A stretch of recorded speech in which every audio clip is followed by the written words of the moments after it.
Good evening, everyone. Welcome back to the Raceway at Western Fair District, London, Ontario's half-mile harness racing action from up top. Announcer Shannon Sugar Doyle with you for 10 races this evening. Another balmy summer-like day here in London. 20 Celsius, 68 Fahrenheit. Fast and dry conditions. There's some gusting wind out there this evening. The gusts are going to be pointing let me rephrase that. The gust. Horses will face those gusts of wind as they race down the backstretch tonight. Again, facing some wind as they race through the backstretch tonight in London. Program changes are next. Stand by.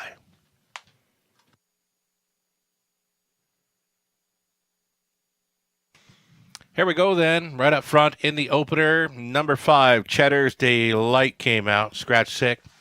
Scratch number 5 from the opener, and there is a line. For number 6, JM Outspoken, April 7th, here in London.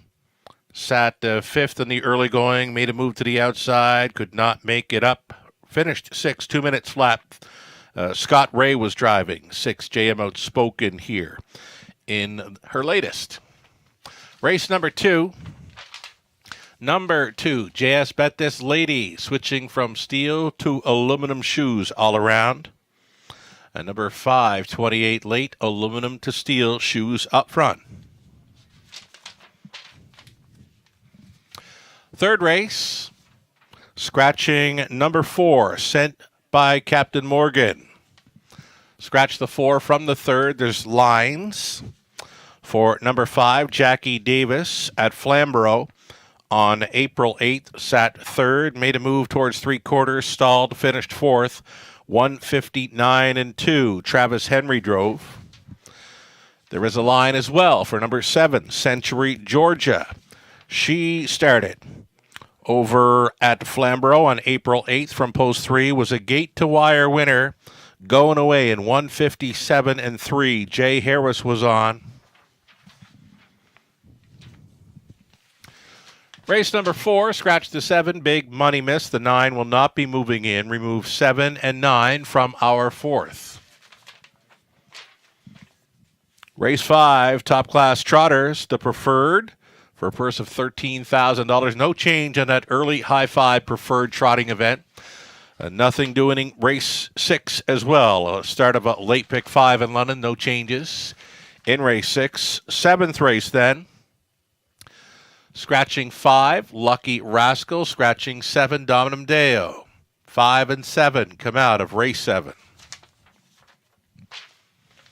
8th race is clear. The 9th in race number 9. Scratch the 5, Hobbs. The 5 has come out of race number 9. 10th and final. Number 1, I Saw You Blink. This one started over Woodbine Mohawk Park on April 7th, was a 5th place finisher, 157 and 2. Corey Kreiser was driving. And then the 7, Cheetah Lopov, has been scratched. Scratch number 7 from our 10th and final race. A reduced field of 6, still a high 5 opportunity there in our finale. We're 8 minutes away from race 1 of 10. We'll take a short break right now, and we'll come back with a whole lot more. We'll set up the early pick 5 play beginning in race number 1. Lots more to come. Stick around.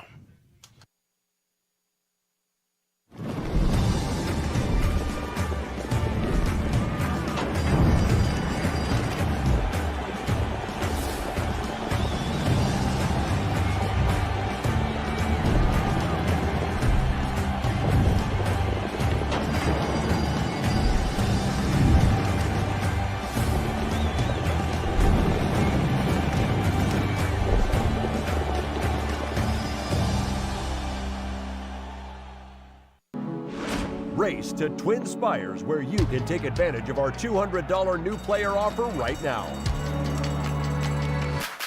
Register with code GET200 to start earning your bonus of up to $200 with Twin Spires, where you can watch and bet on the best racing from across the globe.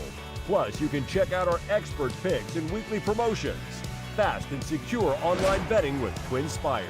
Download the app and bet now. Hi, welcome back to the show, everyone. You're watching the Raceway at Western Fair District, London, Ontario's half-mile harness racing action from up top. Sugardough with you from the eye in the London sky. It's been a beautiful week weather-wise thus far. It was balmy temperatures yesterday. The sun was out. We got some cloud this evening, but it's fast and dry conditions and still well above the seasonal temperatures, 20 Celsius, 68 Fahrenheit coming into tonight's card. I did mention there's a bit of a headwind they will be facing as they race down the backstretch, and when it's gusting pretty good in the Forest City of Ontario this evening. Robert Reid Jr. with us for the commentary, ticket ideas and selection. How goes it, Robert? Yeah, tell us about it in the best way you can. Well, just, looking forward to a great Easter weekend, and the Easter Bunny brought me and the family a case of COVID sugar. So we avoided it for so long. Yeah.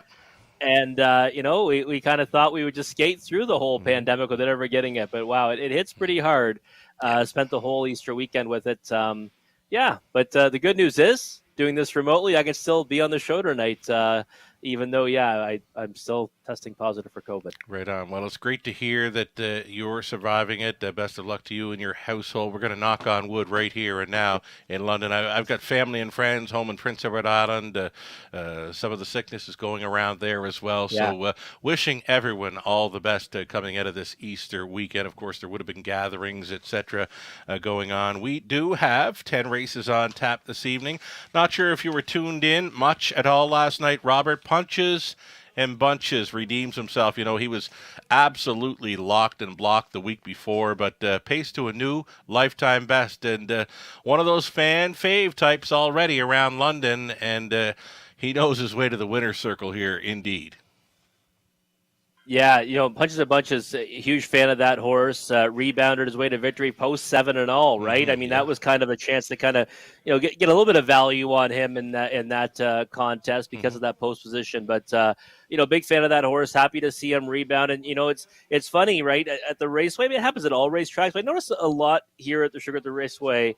We have horses that that accumulate a big fan following. And there's another one that has exactly that. So nice to see that. That's what the sport's all about, right? The equine and human participants. And it's nice to see that there's a following for ones like Punches and Bunches. Yeah, I love that horse. I love watching him go, and just to see him travel like he did last night, first up forever, and to win in 156-2. Fabulous job, owner, trainer, breeder Doug Schweitzer. Rookie of the Year 2022 in London. Punches and Bunches in the winner's circle again last night. All right, it's the Pick 5 play. Starting up in race number 1, it's a go-to wager. $10,000 guaranteed pool. Low take. Let's get a look at some ticket ideas here. In the opener, I'm on the 2-3-4. Ace 44 money shows a win in 58-4 last time out over the good going. And that's probably the quickest line, or one of the quickest line on the whole page here. And again, that's on a good track. And right now, he's a heavy favorite at 1-5. The players are on him. 2-3-4 for me in the opener. Deepest of all in race number 2, using 1, 5, 6, and 7. We've got a newcomer making the Raceway debut, the filly out of Prince Edward Island. Speaking of Shadow, she goes free-legged, trained and driven by Mario Baillargeon in race number 2 out of post 6. We're including her in leg 2 of the Pick 5. I'm going to single up number 7, Century Georgia. I checked the replay on her latest over Flamborough. When she made the lead, they couldn't get close to her. She jogged in 157-3, and you can look through the page a long time. You are not going to find a 157 mile on any other competition in there. Again, it's over Flamborough, a little quicker, but we are quick right now in London with the fast and dry conditions, the temperatures the way they are. They've been going some pretty nice miles here in London in recent weeks. Fourth race, we're going to use 2, 3, and 5, and over into the fifth. We're on 6, Power and Grace, and 7, Arrakis, who's going to try to keep that win streak alive. Talked to trainer Francis Gilmet. He mentions the 11-year-old son of Federal Flex, Arrakis, just loves spring. All righty, Robert Reid Jr., your best shot at an early Pick 5 in London. Let's go. Yeah, for me, Sugar is 2, 3, and 4 in the opener. I Mm-hmm. looked at it, and I mean, I think those are the three you want to be on. A little bit surprised. Ace 44 money, very good last time. Mm-hmm. This is a tougher group though. 1 to It 5 on the is. board. I mean, that's got to come up. I think come post time, but maybe off that dominant victory, we're going to see that one go off at a short number. I'm happy to kind of use a couple others in here. Mm-hmm. Race 2, I'm going to stick with the 1 Hurricane Miss Rodine. I mean, I might have rose-colored glasses for this filly. Loved her last time. Second start back off the layoff. Now she was first over. She Mm-hmm. dropped in the 2-hole. Mm-hmm. It ended up not being good for her. Right. Usually that's a good spot to be in. She got kind of held up there. Yeah. Venti Matcha Latte ended up going on to an easy victory, but this one still had pace on the end. I think she would have made her presence felt if she didn't end up caught behind a pace setter. I'm happy to go back and single her there. Race Sure. 3. The 1, 6, and 7 for me. I think Cove Beach is an interesting one. Sure. Easy winner here last time at the Raceway. Siboney is one I keep waiting to see more from now. Second start back after Yvette Scratch Lane. Maybe we see more from that one from the pole position. Mm-hmm. And the 7 Century Georgia. You said it all on that one already. I mean, if it's not for post 7, I think I would have probably singled that one. Sure. But how did she kind of get into it from out there is my question. Mm-hmm. Race 4, the 2 and 3 for me. Again, I thought that was kind of a tricky looking contest, but I'm happy to be on those two. We were fond of the Donnie Rankin Jr. Trainee Nadia Sealster last time. Mm-hmm. She ended up kind of getting the same kind of trip, kind of a long way out of Right. it, overland for much of the mile, came home in 58 and 4. But what happens this time around? Now moves in another spot on the gate. Disappointed at 45 cents the dollar last time. I think she can get the job done this time around. But the 2 Greystone Cheeto is one that intrigues me. Sure. I thought that the real nice effort last time after getting away, last off the gate. Should be closer this time, second start. I'm leaving out some horses that I typically like the 5 Sky Velocity, but I kind of think we want to skate thin there and just use those two. Sure. Race 5, Preferred Trot. Mm-hmm. This is a really competitive looking field. I don't even have Bucktober on my ticket, Right. who's won all these races in a row. Yeah. But it's a big step up for that one, right? Going to the Preferred. It is. And of course, the 6 and 7, Power and Grace and Arrakis are the two you want to be on. I thought Arrakis has been amazing at his last 2. Yeah. But Post can be the great equalizer, Mm-hmm, right? mm-hmm. And I'm using the inside 3 as well. Still hoping Eyes of Justice steps up and gets that victory in the preferred level.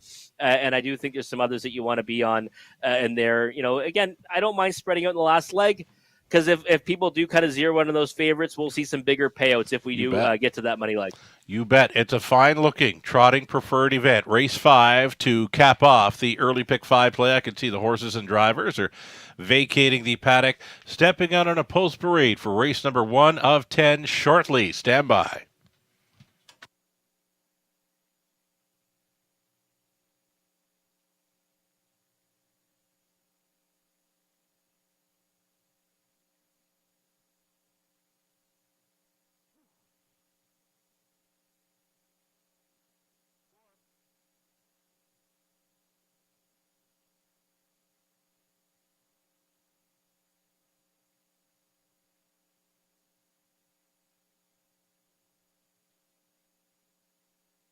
Here we go, folks. Race 1 of 10 have reached the track. They're post parading now. And you're looking at number 1, Lady in Lace. Andy Moore driving for Robin Cassidy along with John Marshall, John Trains. Heavy fave status hung on number 2, Ace 44 Money. Owned and trained by Steve Coulter. Scott Coulter stays on. Number 3, Panning for Treasure. Tries to go 2 for 2 in 2023 for owner, breeder Mark Cadman. Angie Carroll conditions Garrett Rooney in the driver's seat. Watch Her Fly from post 4, Nurko Sogolovic along with Craig Bars. The ownership line, Craig Trains. Travis Henry up. 5 was a scratch, and number 6, JM Outspoken for owner Lisa Stewart. Ryan Stewart trains Scott Ray. Stays on for the drive. A reduced field of 5 on the pace. The Exactor, Try, Superfecta, still in place, Daily Double, and again, the opening leg of a very popular Pick 5 play in London.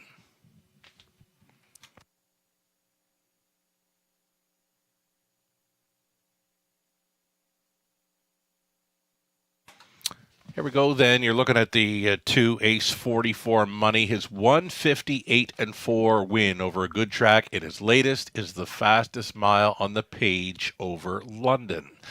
It's likely why he's taking the 1 and 2 action here and now. It's a top selection for myself, for Robert, and Nathan Baines got him pegged as a winner as well. Many might think of keying up this one, but this gets a little bit tougher. Hey, Robert? It does. I mean, Sugar, I thought she was fantastic last time. I thought she was actually great in each of her last three, really. I mean, racing from off the pace, 3 back, 2 back, finding room late. And last time just dominating her rivals. And that was in a straight $15,000 claiming condition race, right? So that's a much softer company than now facing some of these open non-winners of 25,000 life types in here. So I looked at it and thought, she merits, probably a top selection after her last effort, but I don't know if you can really single her because I think there's a few in here that now are much tougher competition for her. Namely the 3 and 4 for me. But I understand why she's taking the support. I think 1 to 2 is a little short in my opinion. I thought maybe more like 6 to 5, maybe 8 to 5. Yeah, I didn't think she would be this low of a number on the board because this is a significant step up in class. And take nothing away from it. 2 starts back, she raced great at this level. And she wasn't racing for a claiming tag, but she was 11 to 1 on that occasion. Now she's 1 to 2, so not really, much there. No meat on the bones for sure. And then the 3, Panning for Treasure. You mentioned it best when you see a horse win at a big price and then comes back and is currently sitting at 2 to 1. What's that saying? Yeah. Oh, you missed the wedding. Don't go to the funeral. There exactly. it is. Yeah. There it is. And Panning for Treasure, that's a big mile for the big daughter of State Treasure. She was ready to roll, but can she come right back? It's her second start back on the season and such a solid winner at a price. 2 to 1. I can't get there for the victory.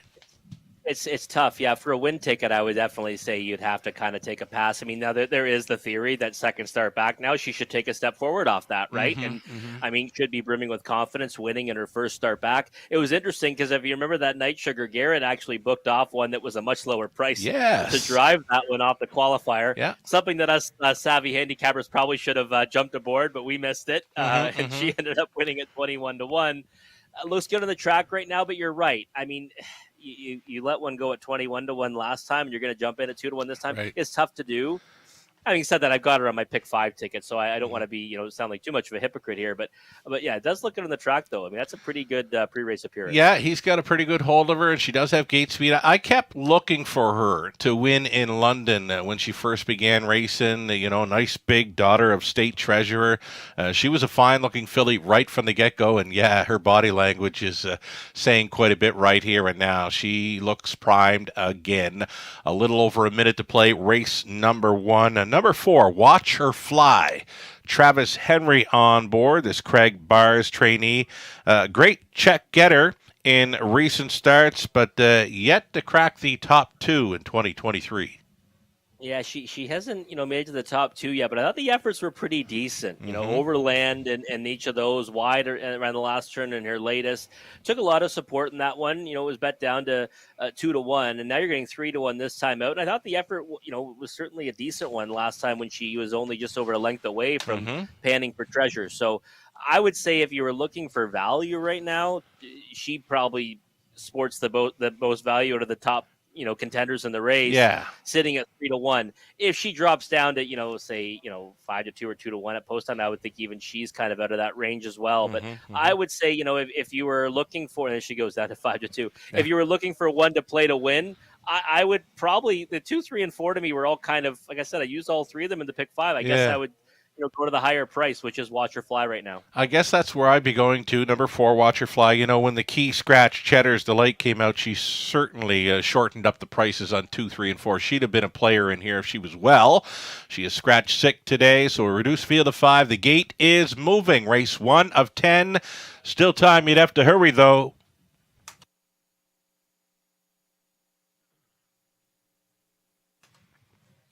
It'll be Lady in Lace, Andy Moore, Ace 44 Money, Scott Coulter, Panning for Treasure, Garrett Rooney, Watch Her Fly, Travis Henry, Jam Outspoken, Scott Ray, all 5 noses on gate. Picking up speed. Here they come. They're off, panning for Treasure. Chased up in the early going. The big daughter of State Treasurer going for the top. Ace 44 Money. Setting up for a 2-hole ride here in the early going. And for the outside gate, JM Outspoken, left out, is searching for a room at the inn. It's just not there yet. JM Outspoken driving on, panning for Treasure, though. She will do so as well. Panning for Treasure, giving the cold horse shoulder early to JM Outspoken. 28-2 was the opening quarter-mile speed. Panning for Treasure, marching on front tonight. Second best, Ace 44 Money for the trip. On for third, Lady in Lace. On for fourth, Watch Her Fly. JM Outspoken thought better of it and is taken to the back of the bus. So they're going to be single file on this half-mile approach, all following Panning for Treasure. And Rooney's got a handful. Half clocked up in 58-4. Panning for Treasure, leading to the 5/8. Ace 44 Money. She stayed in, now underway at a fourth, moving into third. Watch Her Fly takes aim with 3/8 left to go. Lady in Lace holding fourth. Trailing still, JM Outspoken down the backstretch. Second and final time, Panning for Treasure has found another gear. Panning for Treasure by 2, make it 3. She is stepping. Panning for Treasure on by 3/4, 128-1, leading into the final turn. They're getting a bit closer again, though. Ace 44 Money, hopelessly blocked in the pocket, still outside and driving. Watch Her Fly, and it's 1/8 of a mile left to go, and the strides appear to be shortening up on Panning for Treasure. Watch Her Fly, not going away. In fact, she's coming on by. Watch Her Fly, Panning for Treasure, digging down deep, Panning for Treasure against Watch Her Fly. They're in a photo for the victory. Third goes to Ace 44 Money. So again, the picture to decide the opener, it's either 3, Panning for Treasure at 9-5, or 4, Watch Her Fly at 3-2. Who do you like?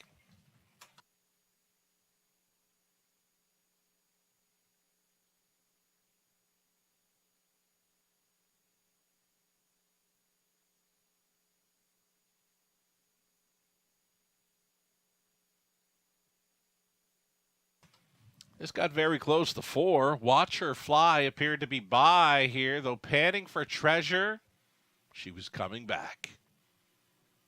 Panning for Treasure.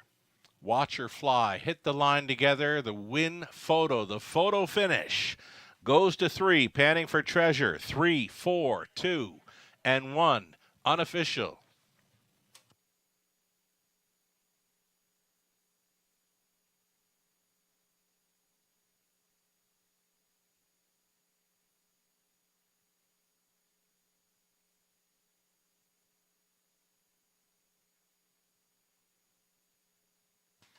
So as it finished up in wagering, the longest shot of the top 3 favorites in here was Panning for Treasure.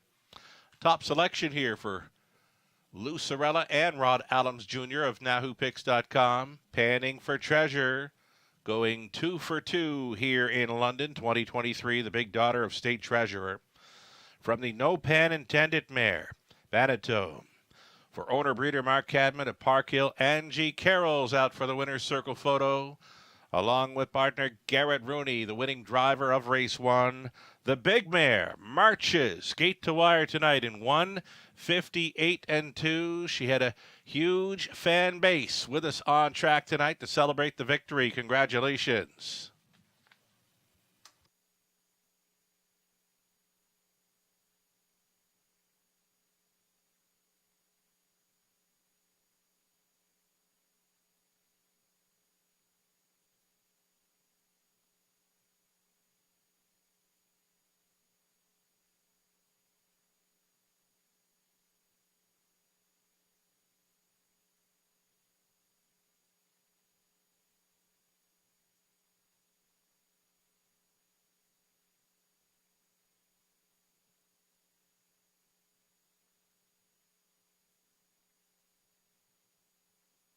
Race 1 official, Lady in Lace was fourth. Ace 44, Money third. Panning for Treasure won it. Watch Her Fly was second. The 5 at Scratch Jam Outspoken fifth.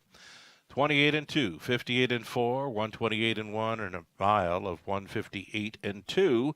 Panning for Treasure now 2 for 2 in 2023. Top down a 4-3-1-2, Scratch 5. 580 on the nose, Exactor 1370, dollar try 805, super for $130.90. Race 2 up and coming. We're now 7 minutes away.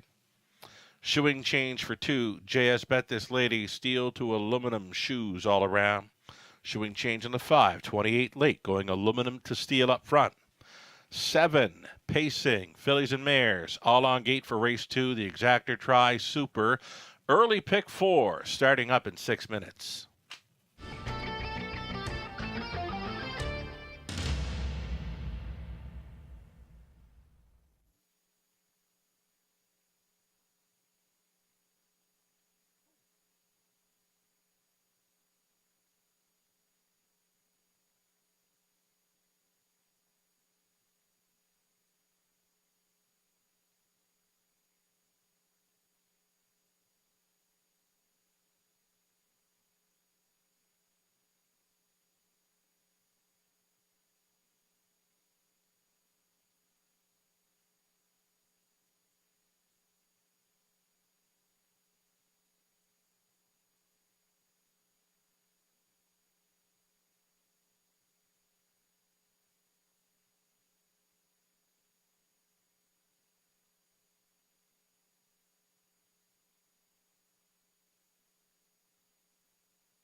There's the win photo from race number 1, and coming back on for the victory, number 3, Panning for Treasure.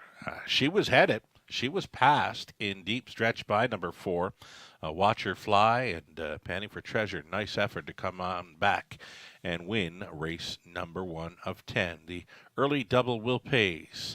On the race number 2 now posted, the favorite to complete it, number 1, Hurricane Miss Rodine. And there is some action as well for the newcomer. Number 6, Speaking of Shadow, formerly trained by Mike McGuigan out of Charlottetown, Prince Edward Island. The daughter of Art Speak goes free-legged in her Ontario racing debut.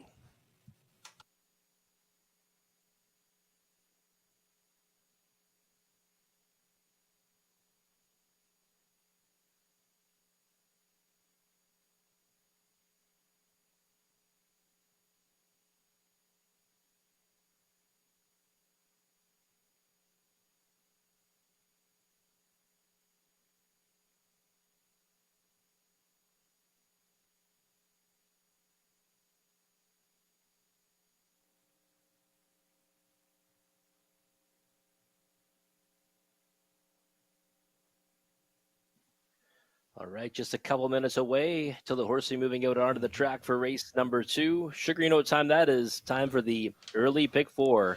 Guaranteed pool $7,500. And it's interesting, right? In the first race, we said we want to be on the horse at the bigger price of those 3. It ended up being Panning for Treasure, because Watch Her Fly took all kinds of late money as well. She did too, and I mean to see the third favorite go away at 9-5, all the money was on those 3, the 2, 3, and 4. Panning for Treasure, again, I loved watching her getting to the races, and she was such a looker, still is, and anytime she took pressure like that, it was rare to see her fight on. So when she got headed halfway down the stretch, I did not see her coming back on for the victory. So this mare, she has learned a thing or two over the last racing season and shows up now 2 for 2 in 23. And she's looking really good for trainer Angie Carroll, Garrett Rooney. Fine job rating that one to come on back and take the photo finish there in the opener. For me in this second race, I'm going to use 1, 5, 6, and 7 to start things up. The heaviest action, number 1, Hurricane Ms. Rodine. You got the newcomer coming in from Prince Edward Island. Speaking of Shadow, put together a pretty solid campaign there in her 2-year-old season. 5-time winner. And one of those, a 57-1 victory over Charlottetown, and that's all right. Third race for me, I'm going to single up the big mare, Century Georgia. She does get to move in a spot with the scratch of number 4 in there. She's a gate-to-wire winner of her latest 57-3 over Flamborough. A similar effort puts her right back in the winner's circle here tonight. 3 deep in the 4th, 2, 3, and 5. And the 5th race, going outside, Power and Grace, Arrakis. Robert Reed Jr., early pick 4, ticket idea. Let's go. I'm sticking with my girl here, the one, the filly, Hurricane Miss Rodine. Just thought last time she kind of got a little bit unlucky the way it all panned out. I think she can get the job done tonight from that pole position. Third start back off a layoff. 1, 6, and 7 for me in race number 3. Siboney kind of intrigues me on the rail. Cove Beach and Century Georgia, I think, are must uses as well. The 2 and 3 in race number 4, Greystone Cheeto, I thought was a nice, lifetime debut, a nice educational type effort. Now we'll see what she can do. Second start of her career, and starting from the inside of the gate from post 2. The 3, Nadia Sealster, I think there's all kinds of ability there. It just matters if she can get somewhere reasonable off the gate this time, because she's been a long way out of it in each of her last 2.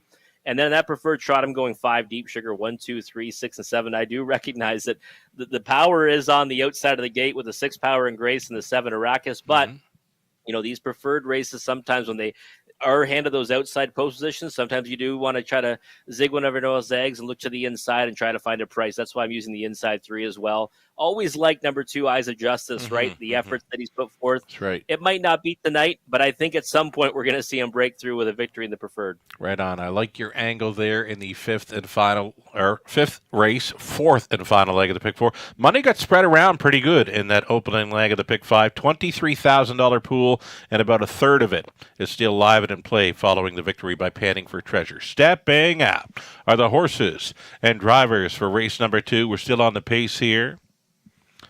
These are fillies and mares, non-winners, $15,000 lifetime. Number 1, Hurricane Ms. Rodine for Francis Dumichel, aka CSL, OAS 2022, along with Gaston Bibo. It's Francis doing the training.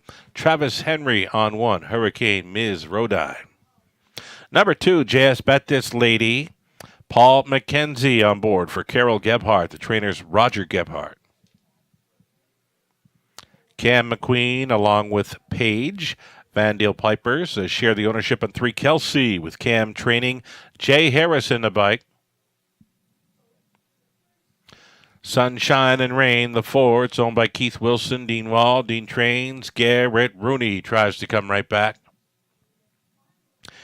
Dennis Jewett, the owner breeder of 5. 28 late, Larry Jewett training. Lornhouse. 6 outside for Speaking of Shadow, Josh MacDonald, along with Mark MacDonald of Prince Edward Island. They share the ownership. It's Mario Bayarjan returning to London. He trains and drives 6. Speaking of Shadows. And number 7, the outside Tea Time Pat for Al Bowden. Trainers John Pentland. Todd Borth is in the sulky. 7, Pacing, Fillies and Mares for race number 2 of 10. It's the early pick 4 getting underway.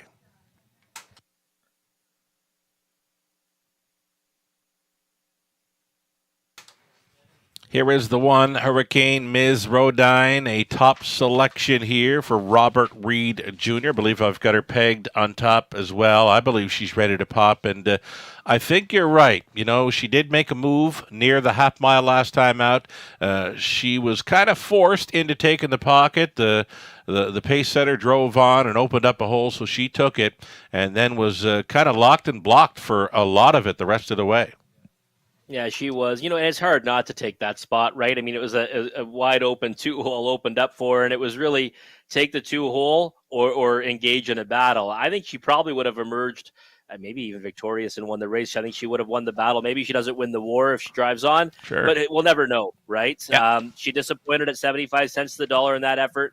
It's now her third start back. And she was a winner in the third start of her career last season. So obviously that's a bit of a good sign to look at, right, Sugar, that she did it third time's a charm last year. And if you go back to her qualifier, March 23rd here at the Raceway, she was second beaten to knows to who, panning for treasure. So, I think that there's a lot of different boxes being ticked for her. But, I mean, I'm not giving anyone anything they don't know because she's 1-2 on the board right now, right? So, yeah, for me, just one that I was going to single up in the pick 5 and the pick 4 and hope she goes out and does exactly what I think she'll do tonight, which is be handled a little more aggressively from the pole position and emerge victorious. For me, Robert, no surprise she's a favorite here. The big surprise is 1-2. Yeah. No, I agree with you. I mean, maybe that is, it's always a bit short. You don't want to take that kind of a number in a win ticket. I don't mind singling one in the multi-legs at that price if you feel strongly about them. But, 3-5 now, and I think we see odds on probably, though, at post time. Okay. But, yeah, I think that 1-2 or below that's probably a little bit light. Number 5, 28 late. What's not to like? A nice big daughter of Lion Somewhere. She is always in the mix from 9 outings, a win, 5 seconds, plus a third. A bit of a shoeing change, aluminum to steel up front tonight. Has that good early step to have her up close in this one. She's got to be a must play, and the price is so right now. Double digits, 12-1. It is 12-1, and you said it, Sugar. I mean, she's got that gate speed, that tactical speed that puts her in a good position pretty much in all of her starts, except the time she left out from the trailing post. And she always sticks around for a big piece of it. I mean, a horse that's had 9 starts, has hit the board in 7 of them, has 5 runner-up finishes. She's going off at 12-1 right now. I mean, one you cannot dismiss from the bottom end of the exotics, exacta, trifecta, obviously, and the super as well. I mean, again, one that has that gate speed to get forwardly placed off the switch, and will likely be doing that again. Gets along well with Lauren House as well. I mean, he gets her rolling pretty strongly off that gate. I mean, that time that she made the lead from post 7 was uber impressive back on February 28th. And I mean, I think that certainly should alleviate any concerns people have about her getting forwardly placed from post 5 tonight. She's got some blast off the wings. Number 5, 28 late, already a winner of $16,000 this season in London. Here's the newcomer, this filly, speaking of shadow. This free-legged pacer makes her Ontario debut after a solid rookie season in the Maritimes. A daughter of Art Speak here, and again, she is free-legged. No hopples on. Mario Bayargent returning, and trainer Mike McGuigan, know him well from Charlottetown, Prince Edward Island, did a fine job with this filly last season around the Maritimes. She made some pretty good money down that way. Just shy of $20,000 is all right in the Maritimes, and we'll see how she negotiates her surroundings here in London. You know, that first turn comes kind of quick, especially for a young free-legged pacer. It does. And I mean, she's got post 6 to work from, Sugar. And, for me, any horse that wins 5 out of 9, it certainly merits respect, right? And she only missed the board on one occasion. Usually when they come from the East Coast, I usually like to watch them one start. Sure. I certainly didn't see 2-1. I thought she would take some support, maybe 3 or 4-1. From post 6, I think 2-1 is probably a bit of an over bet, but at the same time, if the one doesn't show up like I think she should, I mean, she's one that should be right there with them. But again, free-legged pacer, post 6, first time over the surface, galloping right now. I might, watch her first time out. Shades of Firm's Phantom here for me. It was about 20 years ago. Mario Bayargent met up with the Beast from the East, drove him here in London, his first Ontario start after winning a bunch in and around the Maritimes. So for me, it's kind of shades of Furb's Phantom right here with this 6. Speaking of Shadow, we'll see how she gets along here. Race 2 of 10 lining up behind the gate. Field of 7 noses all on gate. The favorite continues to be number 1, Hurricane Ms. Rodine. They're at the top of the stretch. Picking up speed. Here they come. And a breaker, number 6, speaking of Shadow, has jumped it off in her Ontario debut. To take them on out of there, Hurricane Ms. Rodine up on the outside. 28 late with her good early step. She's up outside and challenging here, racing on by the opening 8th. Another breaker in the early going, the 7 Tea Time Pat had jumped it off, and she's going to be well back in this one. So we're down to 5, and it's going to be a retake on the lead. Pocket sitting briefly was Hurricane Ms. Rodine, and Travis Henry wants nothing, absolutely nothing to do with a pocket ride tonight. She's back on top into turn number 2, following a quarter mile of 28 4. Hurricane Ms. Rodine, the daughter of Sunshine Beach, has set the table here. 28 late is second, tracking from third is JS Bet This Lady. A move to the outside and forward. There goes Kelsey. Kelsey getting underway for Jay Harris, trailing this front flight in 5th. We've got Sunshine and Rain who tipped out. Then it's way back to speaking of Shadow, and even further still to Tea Time Pat. Over the half, just a minute and 2/5. A cakewalk thus far for Hurricane Ms. Rodine. Right on the wheel, challenging second is Kelsey. Inside third is 28 late, 4th and wide, though gapping on the cover. Sunshine and Rain, the buried 5th for JS Bet This Lady. They're going to pick it up now as they roll to 3/4. Heavy favorite, Hurricane Ms. Rodine, still driving on. Outside in second is Kelsey. 28 late continues to draft there in third after 3/4. 129 and 1, 28 and 4 speed through the third, and it's Hurricane Ms. Rodine still on top. 28 late, gonna get her shot right here, and now 28 late trying to gain, ain't gonna happen though. Third time is the charm in 2023 for Hurricane Ms. Rodine. Henry for Dumichel, second best. 28 late. Third went to JS Bet This Lady over Kelsey, 159 and 3.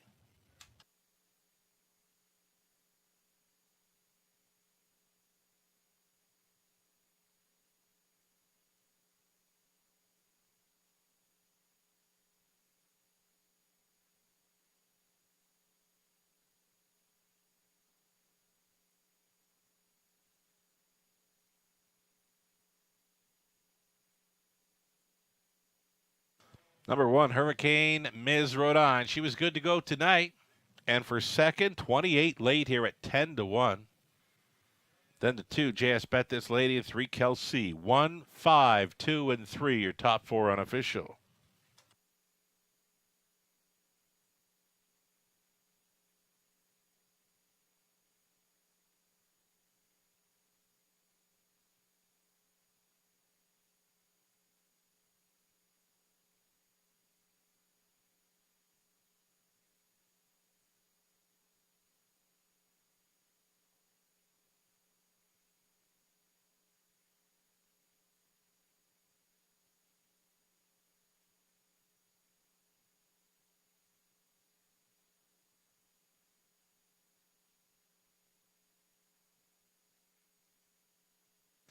Back to the winner's circle returns number 1, Hurricane Ms. Rodine, the 3-year-old daughter of Sunshine Beach from the Western Hanover Mare Western Heat.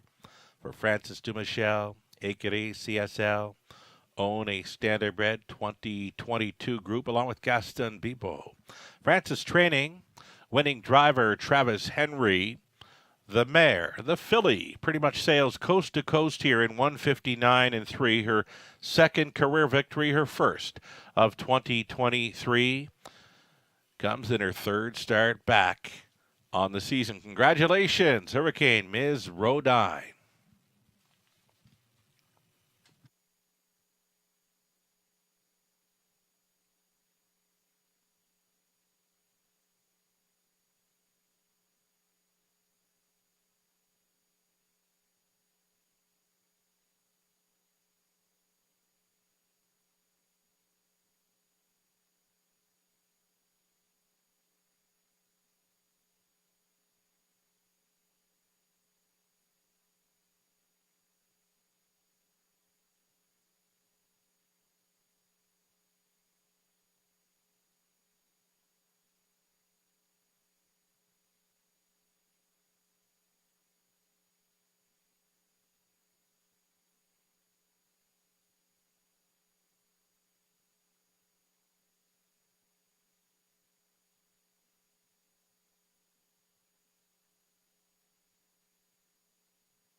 Going official here in race 2. Hurricane Ms. Rodine was a winner. JS Bet this lady third. Kelsey was fourth. Sunshine and Rain fifth. 28 late second.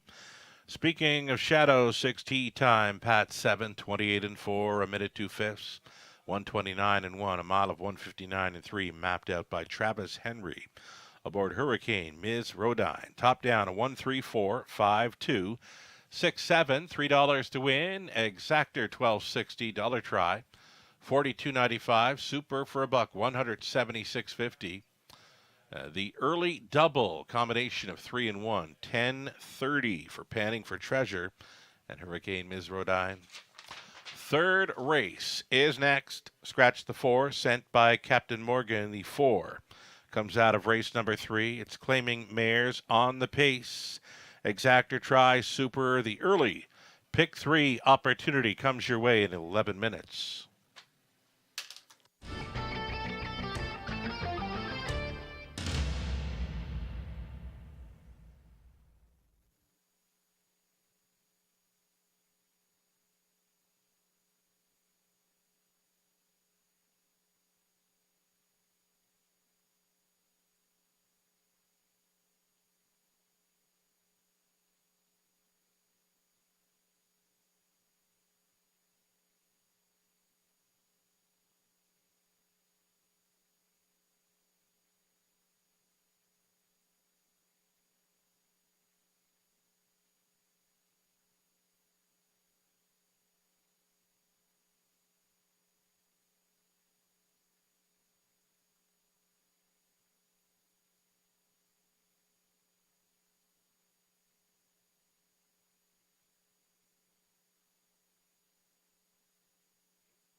Ladies and gentlemen, a late driver change for later on in tonight's program. In race 8, number 5, PDQ Hanover, make that driver Todderborth.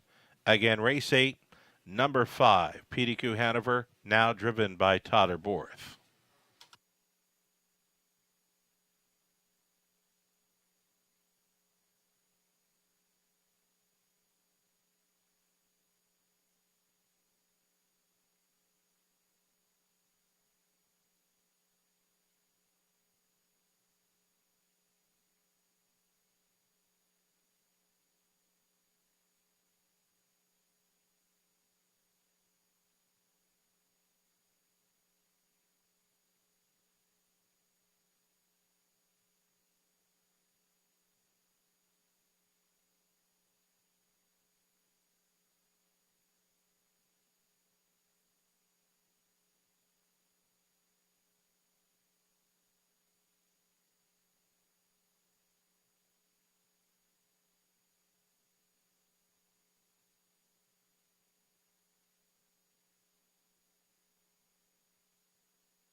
Live money updates for the Pick 5, $23,000 pool, and it's 3,261 live and in play following victories by Panning for Treasure, Hurricane Mizrodine. The early Pick 4, live money in play from a $16,000 pool, about half of it still going forward here, 8,276 live after leg 1. 6 minutes to post time, the upcoming third.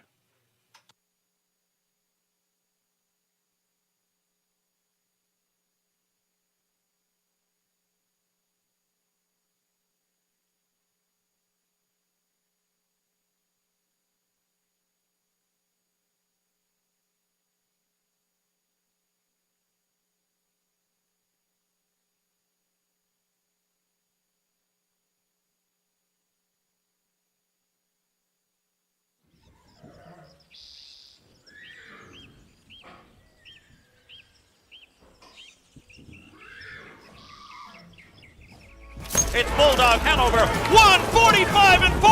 There it is, the fastest mile in harness racing history. It doesn't get any better than that.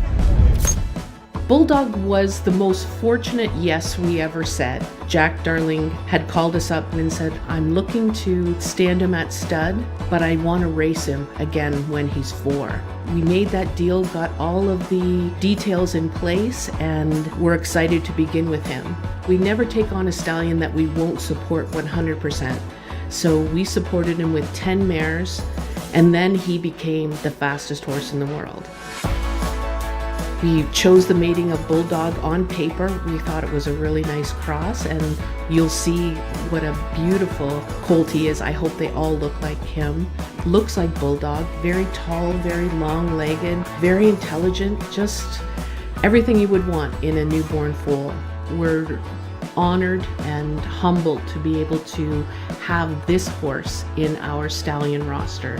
Bulldog being Canadian sired, Canadian owned, Canadian trained, and now standing at a Canadian farm speaks volumes that Canada can compete on the world stage. We're the luckiest farm in the world to have that opportunity.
Awaiting a post parade for race number 3 here in London. Live racing continues tomorrow evening, Wednesday. Another 5:50 start time. Free program, selections, and more available on our website, westernfairdistrict.com/raceway.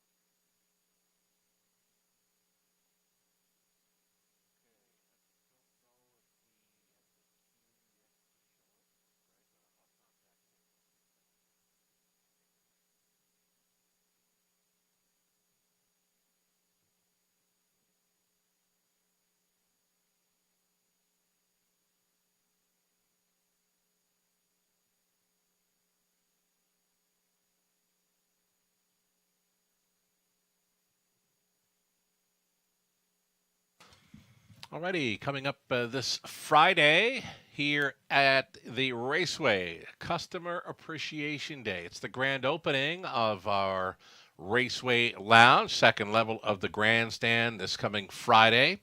And from 12 to 9 p.m., going to be a fabulous time with lots of giveaways. We'll have the HBI Bet team on track with swag giveaways and HBI account deposits.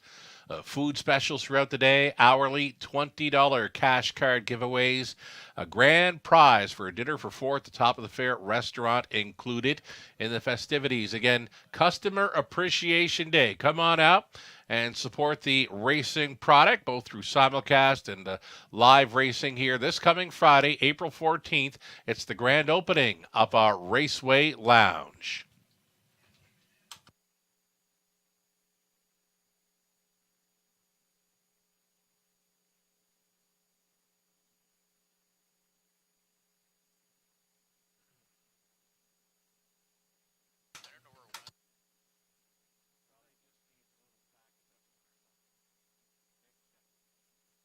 Already, horses and drivers getting set to post parade here for race number 3. We're going to look at the 2 Kempenfelt first for Leanne Davidson, trainer Daryl Laver, driver Brett McDonald.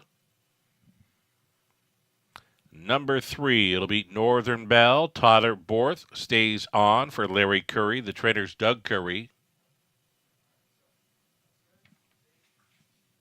Number 4 was scratching number 4 from race 3. Next horse we'll get a look at here is number 5, Jackie Davis. Jackie Davis, owned and trained by Cam McQueen. Travis Henry on board. Next on parade, the 6, Co Beach. Co Beach is owned by Paul Coulter. Paul does the training. Scott Coulter is in the sulky. 7 outside, a Century, Georgia. It's Robert and Ron Woodburn sharing ownership. Cam McQueen training. Jay Harris on board.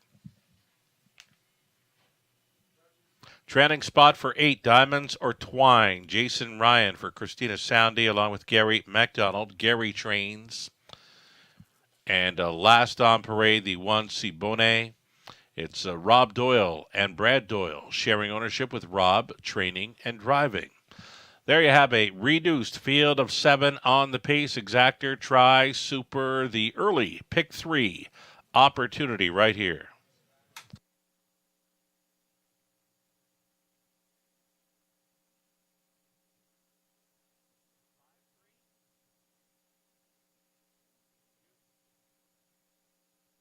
All right, before we get to talking about horses here in race number 3, I've just been notified of a late scratch.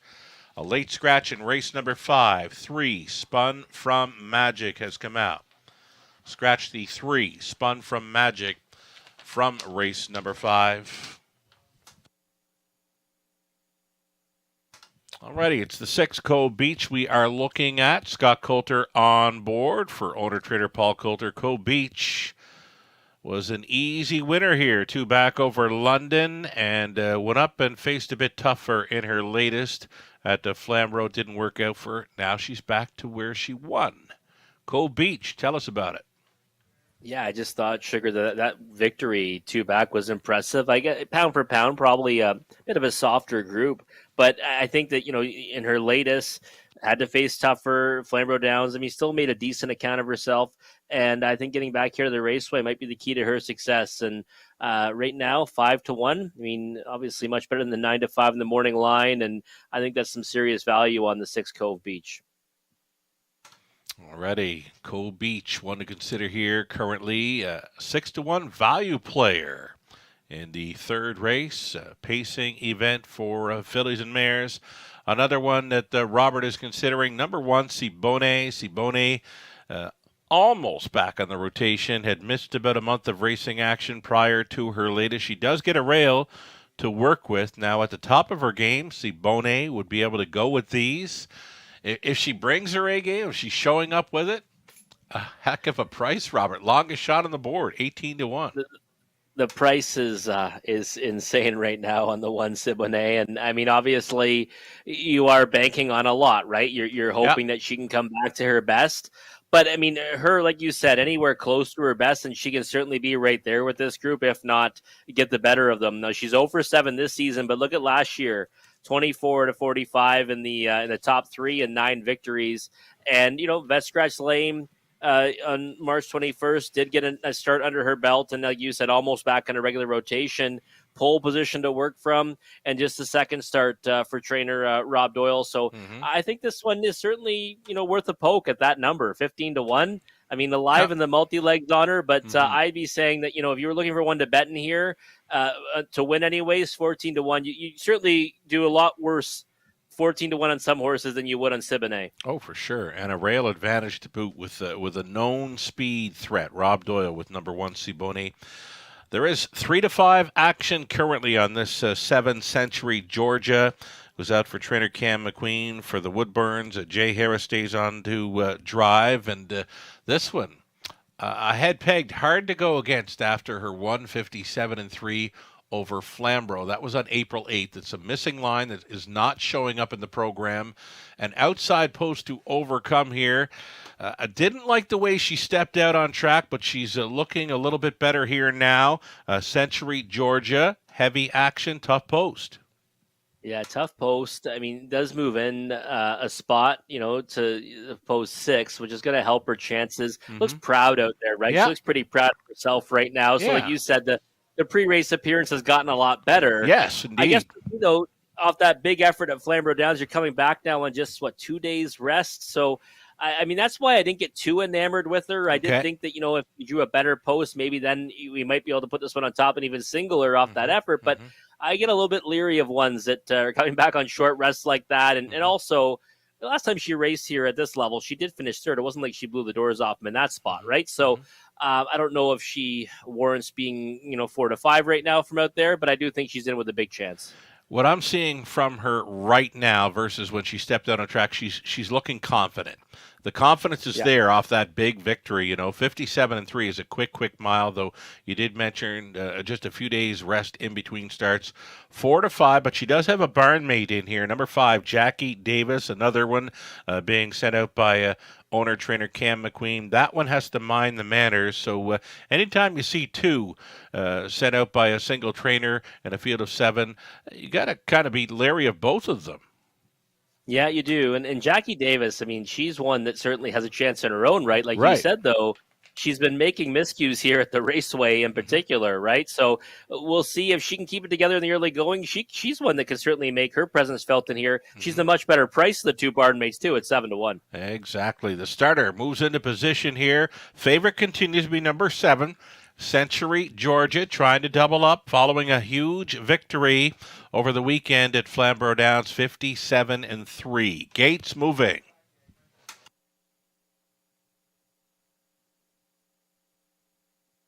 In behind, Siboney on the rail at 13-1, then Kempenfelt, Northern Bell, Jackie Davis, Cove Beach. Farthest out on the wing, Century Georgia, and a trailing spot for Diamonds or Twine. 1/8 of a mile from the start.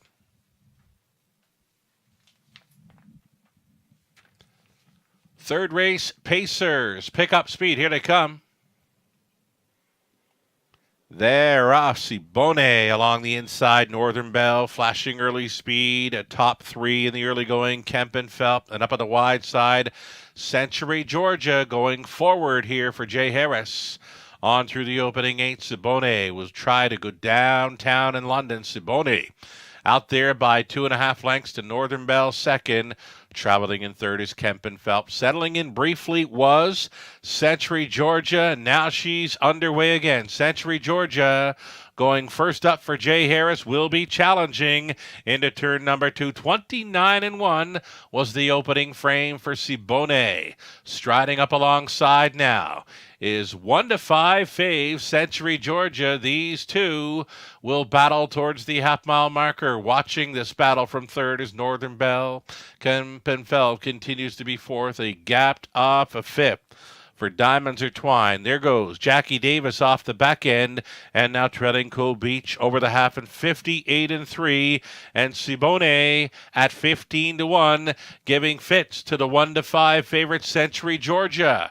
Northern Bell still up close there in third. All alone fourth is Kempenfelt. Jackie Davis continues to gain from the backfield. Jackie Davis fifth, fourth, and still going forward here for Travis Henry, and is up on the 3 wide side now. Jackie Davis followed up a hot pace over to 3/4, 128-2, and it's still Siboney, and it's still Century Georgia. Widest of all is Jackie Davis, pocket riding Northern Bell in behind a wall. Diamonds Are Twined, and a buried 6 for Kempenfelt. Any one of 7 as they make the swing. Along the inside, it's Siboney. It's Century Georgia still coming. Siboney almost there. Siboney, the upset's on. Siboney and Doyle all the way. Century Georgia second. Diamonds Are Twined third. Northern Bell fourth in 2 minutes flat.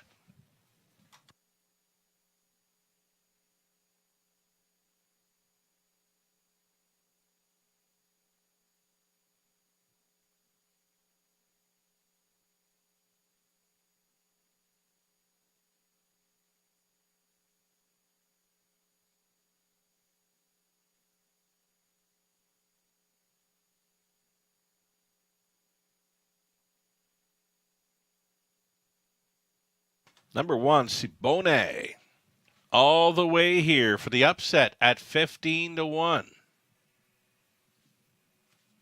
1, 7, 8, and 3, your top 4 unofficial.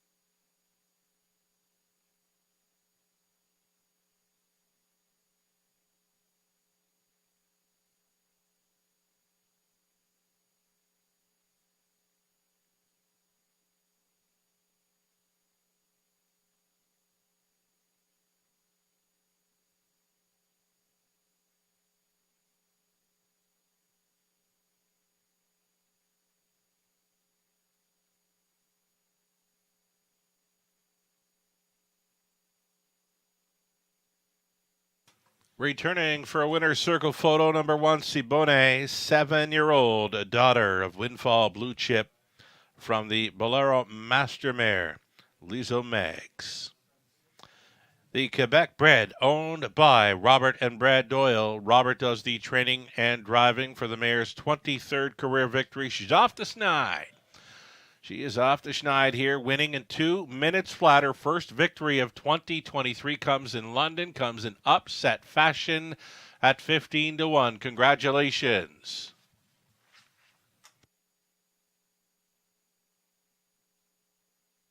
$32.70 on that win ticket for Siboney. Exactor, 104.10, dollar try, 7-11.20. Superfecta for $1. This one paid $2,912.60. 20-cent Superfecta.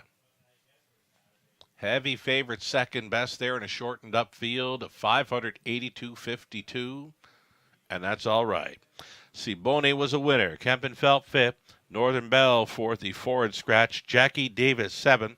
Cove Beach sixth. Century Georgia second. Diamonds Are Twined third.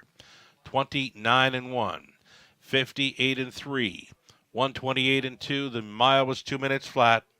Siboney. Top down, a 154. Scratch 7, 6-2-3. Our fourth up and coming. Still on the pace forward. Exactor try. Super. The Daily Double. Scratch 7. Big money miss. The 9 will not be moving in. Remove 7 and 9 from the upcoming fourth. 12 minutes to post time.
the routine. Start today at OntarioRacing.com.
A significant drop to the live money left in play. The early pick 5 now was $284 live and in play from the $22,000 plus pick 5 pool.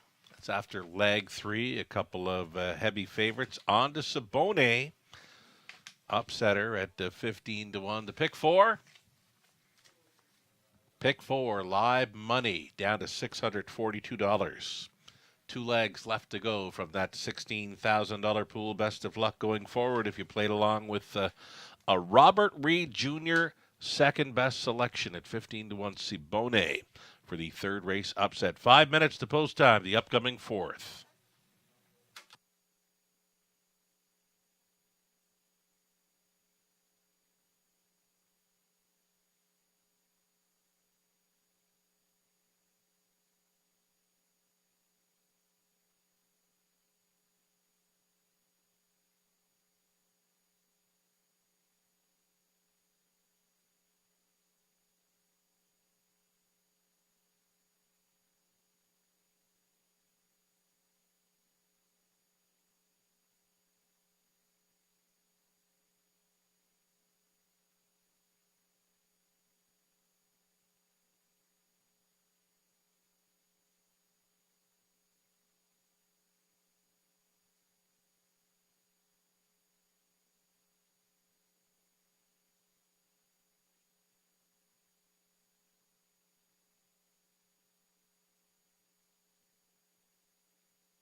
Four minutes to post time. Upcoming fourth race. Guest cappers Robert Reed Jr., Lou Sorella, Rod Adams Jr. of NahooPicks.com, Nathan Bain providing their selections here for the fourth race. Myself, Nathan, Lou, all chasing after the 5. Sky Velocity, a known speed threat, likely to be on or near the lead here again. Robert Reed Jr. going to 3. Nadia Sealster. Rod Adams Jr. of NahooPicks.com selecting 6. Ace 44 DD, making her second career start. A shout out right now. The connections of Ace 44 DD. I believe Ariel is watching from home today.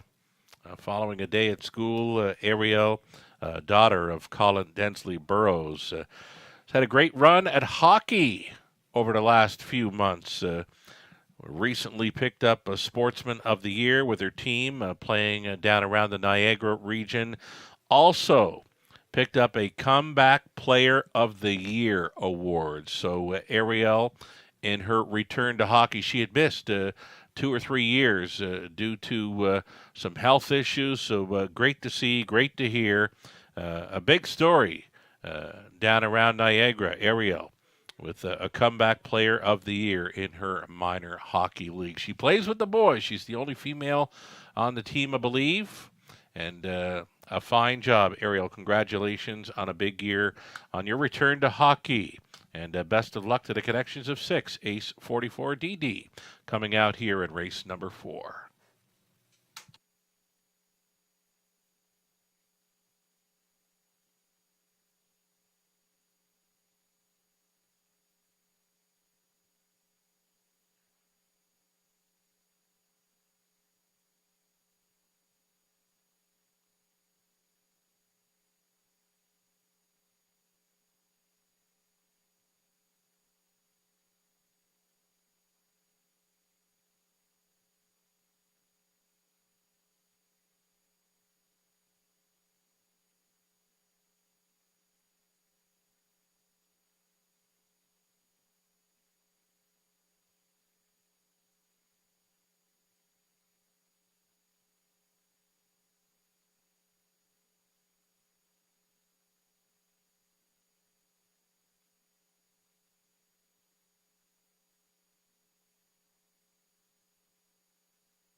Just a brief delay for the post-parade race number 4. I'm told one of the starters here in the 4th getting a shoe repair prior to a parade.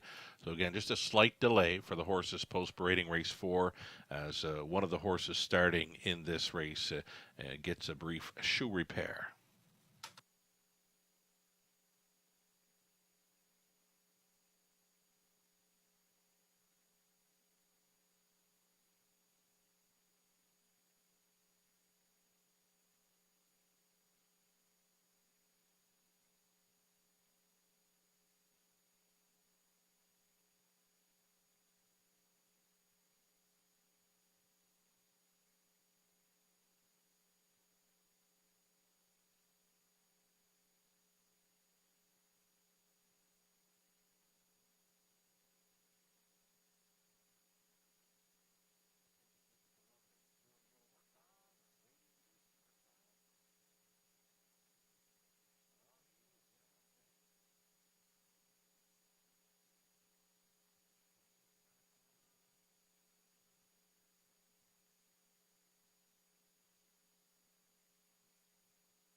And there is the 8 Flamin' Terror, the upcoming 4th race. This is the one getting a shoe repair. And again, when that's all straightened away, we'll have them post-parading. I can see the horses from across the road. They are vacating the paddock now. Final touches being put on 8 Flamin' Terror for the shoe repair. Horses and drivers getting set to step out here on post-parade. Again, they're on their way from the paddock through the tunnel, stepping out here shortly. Stand by.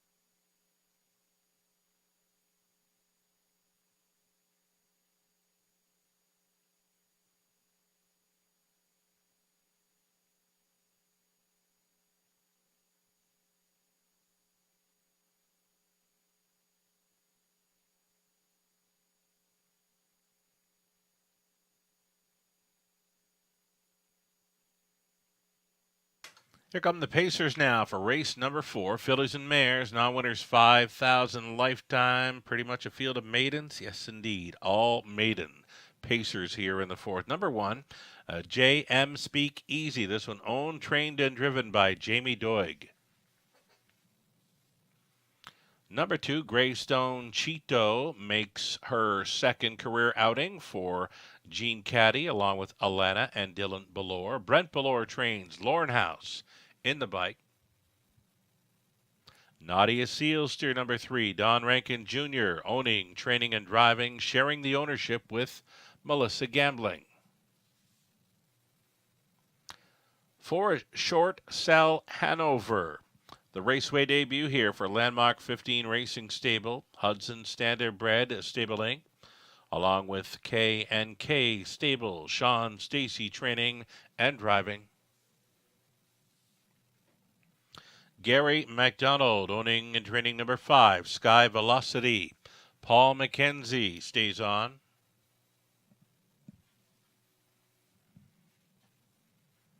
And number 6, Ace 44DD, also making her second career start. Dan Clements for Colin Densley Burrows. Trainers Nick Stewart.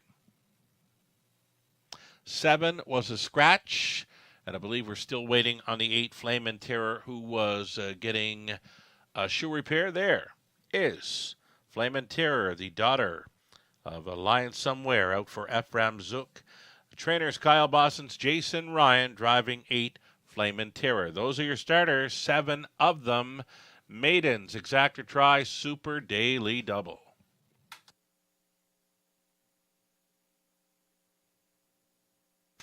So here we are talking about Nadia Sealster again this week. I had her pegged on top last time around, but kind of void of gate speed, and she has to rely on maybe a hot pace to make something happen, unless she gets it in her mind that she wants to leave tonight, Robert. Yeah, you know what, Sugar, I'm alive in the pick 5 here to a pair of horses. Right. And, we always talk about how the importance of speed here at the Raceway. The horses I have got away 7th and 8th last time. Right. So we'll see how that all pans out. And that, of course, is one of them is the 3, Nadia Sealster.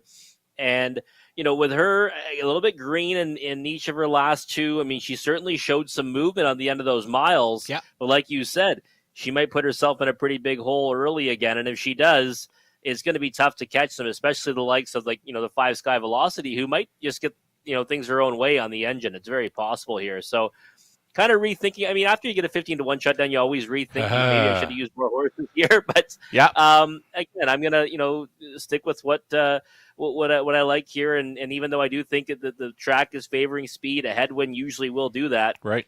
I'm still gonna stick with Nadia Sealster on top and just hope that she's not so far out of it this time, because I do think she's shown the most ability of many of them in this race. It's just a matter of her getting it together in the early stages. Yeah, there's not many of them in here showing back quarters in 29 flat over London. She is Nadia Sealster at a post 3 for Rankin. Number 2, Greystone Cheeto out of a nice mare, Whiskey Nancy O.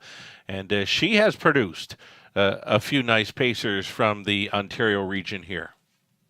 Yeah, she's our friend of the show, Sasha Smirnov, actually was commenting on this on Twitter.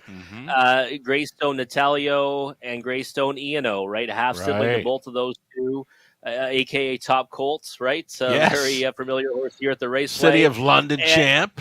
Yeah, exactly. And this one I thought as well raced really well last time, all things considered. Another one that raced greenly, though, right? Got away last off the gate, kind of didn't know what to do, advanced a couple of positions. But I'm hoping it was kind of getting an education, and now she's going to put it together this time around. 2-1. I mean, she's getting hammered on the board right now. She really is, right? She's taking all kinds of support down from the morning line of 6-1 and was 20-1 on the board last time. But I do think that, that again, that 59 back half, and in doing so, I think, well within herself, is certainly one of the reasons why people are jumping aboard here. Less than 2 minutes wagering time. Fourth race up and coming. Number 5, Sky Velocity. That's the one I went to in the top spot. She appears to be the only one with some gate speed here, and I could see her being back on top again. Just missed after being on the front in latest. Looks like the gate speed is on her side here as well. Yeah, it wouldn't have been hard for me to go 3 deep here, Sugar, and I'm kind of regretting it right now with Right. Sky Velocity, because one that's, obviously 0 for 9 right now, but you've got 4 runner-up finishes and a pair of thirds over that span, and she hasn't been that far away. Last time she went a long way on the engine before getting beat by a well-meant winner and Dear Birdie, and you're right. I mean, she might just go right down the road here, and if the other contenders are too far out of it, they might not get to her. So, I understand why she's taking the support down to 2-1. I'm just hoping that one of those two, if not both of them, will have her in their sights this time around. Yep. And not be too far off Sky Velocity, because Nadia Sealster only got beat by half a length to that one last time. Right. And I mean, Sky Velocity certainly had a pace advantage getting a middle half and over a minute and change, right? And Nadia Sealster had to come from off. So again, I'm going to stick with my 2 here, but I do recognize that Sky Velocity might be, a horse that will be racing, with the bias tonight, and in a race where she might be the lone speed.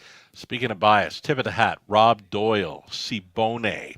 How about those prices? You had her talked up pretty good as a second best selection of your own. The Exactor, the Try, the Superfecta, with the 1-5 favorite finishing second. Insane, as you would say, the payouts from race 3. Yeah. Honestly, I thought we were going to see her go off at like 5-1, Sugar. Right. I thought, one of those ones where you see 15, 12, Yeah. 8, 5, right? And when I saw, the race is now going and she's still at 15-1, you're still thinking, well, you know what? Rail horse, this price, the exotics can't pay that much, can they?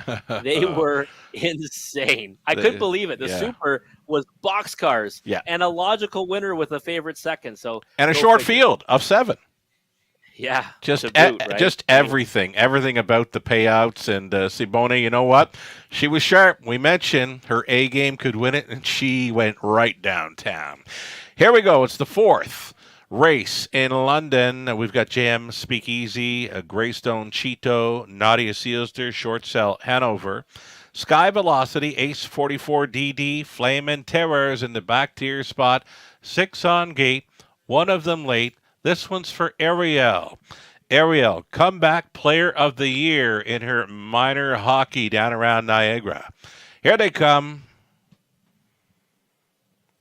They're off. The speed belongs to Sky Velocity. She's crossing on over for Mackenzie. Towards the inside, JM Speakeasy. And her season debut, Jamie Doig's got her in play here in the early going. JM Speakeasy. At 12-1, the daughter of Artspeak is going to cut it out. Dropping into the 2 hole. Sky Velocity away in 3rd. Greystone Cheeto closer this week. You know what? They're not going much at all in here. It appears they're diddling and dawdling to the quarter mile. There it is. 31-1. And into turn number 2, JM Speakeasy, this big daughter of Artspeak. She's stretching it out now. Now on top by 3.5 lengths. Sky Velocity is second. A peek to the outside in 3rd. Greystone Cheeto. And a gapped off 4th for Flamin' Terror. Down in front of us they travel. JM Speakeasy. It's an easy half mile for this one. Here it is. 102-3. Theft on the brain for Doig. And JM Speakeasy up on the outside trying to be second. Greystone Cheeto. Sky Velocity has it. 4th and in for Flamin' Terror. 5th and wide. Nadia Sealster will try to get involved. Next to last was Short Cell Hanover trailing Ace 44 DD the pace. It has to quicken. JM Speakeasy, still the one. Greystone Cheeto pulling alongside now. Sky Velocity holding down 3rd, up between Pacers 4th. Nadia Sealster 132-1, 29-3 through the 3rd. JM Speakeasy still going on. Greystone Cheeto trying to match the stride. Sky Velocity, Nadia Sealster, and from way back Short Cell Hanover into the stretch. Greystone Cheeto, Nadia Sealster with one final push. Greystone Cheeto wins it. JM Speakeasy held down second, then Sky Velocity. Nadia Sealster 201 and 3. A grit grinder she is. Greystone Cheeto.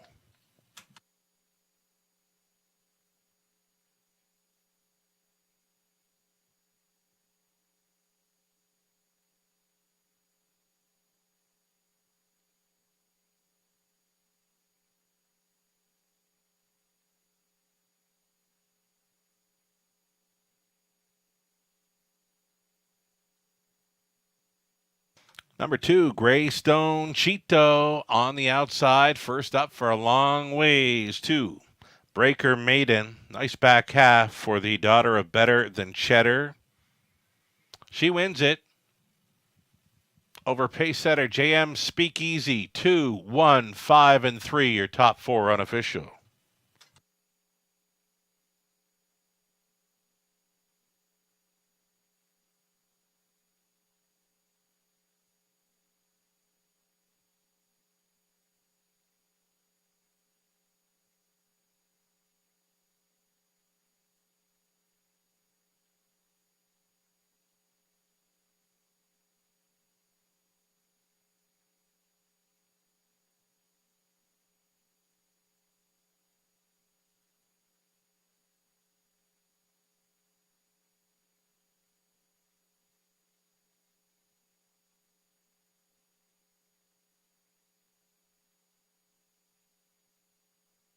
Returning for her first career winner circle photo, this is Greystone Cheeto. A 3-year-old bay fielded by Better Than Cheddar for the Mach 3 mare, Whiskey Nancy O. For the owners and breeders, Gene Caddy, along with Alana and Dylan Ballore, Brent Ballore conditioned, and Lauren House driven to win. The maiden mark tonight of 201 and 3. It was Greystone Cheeto. Congratulations.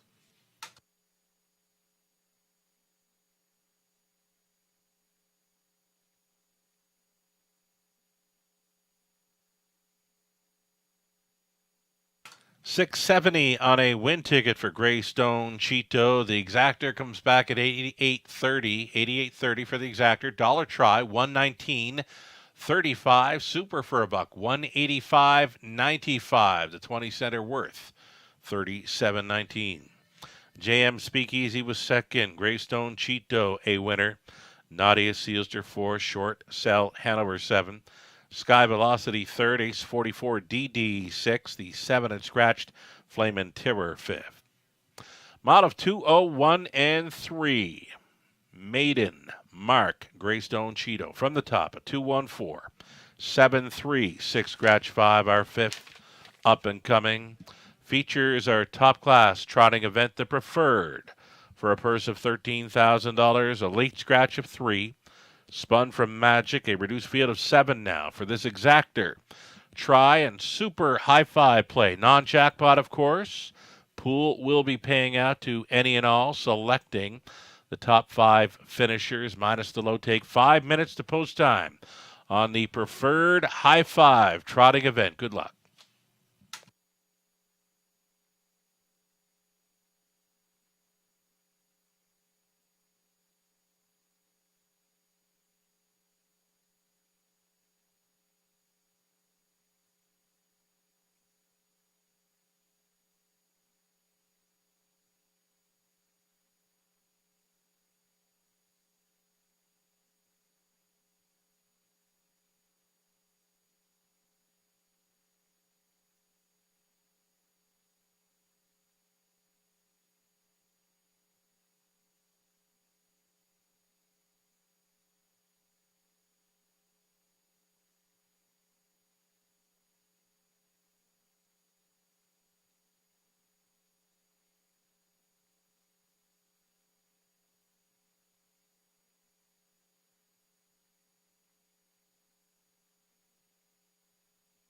Double will pays on to the race 5 now on display. You'll also see your pick 3, pick 4, and pick 5 will pays on to the 5th. 4 minutes to post time on the high 5.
So again, the live racing continues. A Wednesday evening, a 5:50 start time. Free program for that card already on our website, westernfairdistrict.com/raceway. And we'll come back again with more live racing on Friday evening, featuring On Track, a Customer Appreciation Day. We'll feature the grand opening of the Raceway Lounge on the second level. It's been open for a little while now, but our grand opening this coming Friday, April 14th. And from 12 to 9 p.m., lots of giveaways. The HPI Bet team with us on track. Swag giveaways plus HPI account deposits. There'll be food specials throughout the day, hourly. $20 cash card giveaways. Also be a grand prize draw. The winner will receive a dinner for 4 at the Top of the Fair restaurant. It's all going down On Track this coming Friday, April 14th, Customer Appreciation Day, along with the grand opening of our Raceway Lounge. Come join us.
Race number 5 featuring top-class trotters for the early high-five opportunity exactor try. The preferred is next. For a purse of $13,000, you're looking at one Aussie Lover for a numbered Canada Limited, along with Gord Remen, Gord Trains, Jay Harris on for the drive. At a post 2, Eyes of Justice, owned and trained by Jason Sherman. Natasha Day gets the catch driving assignment. 3 was a late scratch. Number 4, Lily's Last. Jeff Hunt in the sulky for Patrick Hunt, along with Goldfinger Stables. Patrick Trains. Bucktober puts his 8-race win streak on the line as he faces tougher tonight. Bucktober for Tyler and Bill Borth, along with Karen Sparling. Tyler does the trading and driving. Power and Grace 6. Brett McDonald for Hartel Maintenance Inc. Lorma McClure. Brett sharing ownership as well. Reg Higgs on the ownership line. Ron McDonald trains. Brett McDonald drives. And 7 outside, Arrakis. This one for Francis Guillemette along with Robert Bernicki. Francis training. Tyler Moore stays on to drive. Tries to make it 3 in a row for the combo. And then the trailing spot 8, it's the Fixer. The Fixer ships in for a numbered Ontario Limited.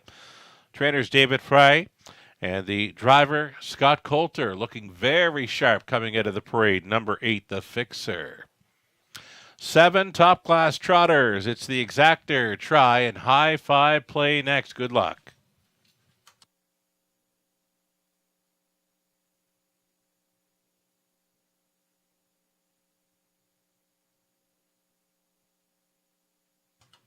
Here we are looking at Arrakis. He's been very sharp in his last 2 at London, winning with ease. The word is he loves the spring. Got a message from friend of the show, trainer Francis Guillemette today, and that's the word. This horse loves the spring, and it shows. Easy winner in his last 2 here in London, Robert.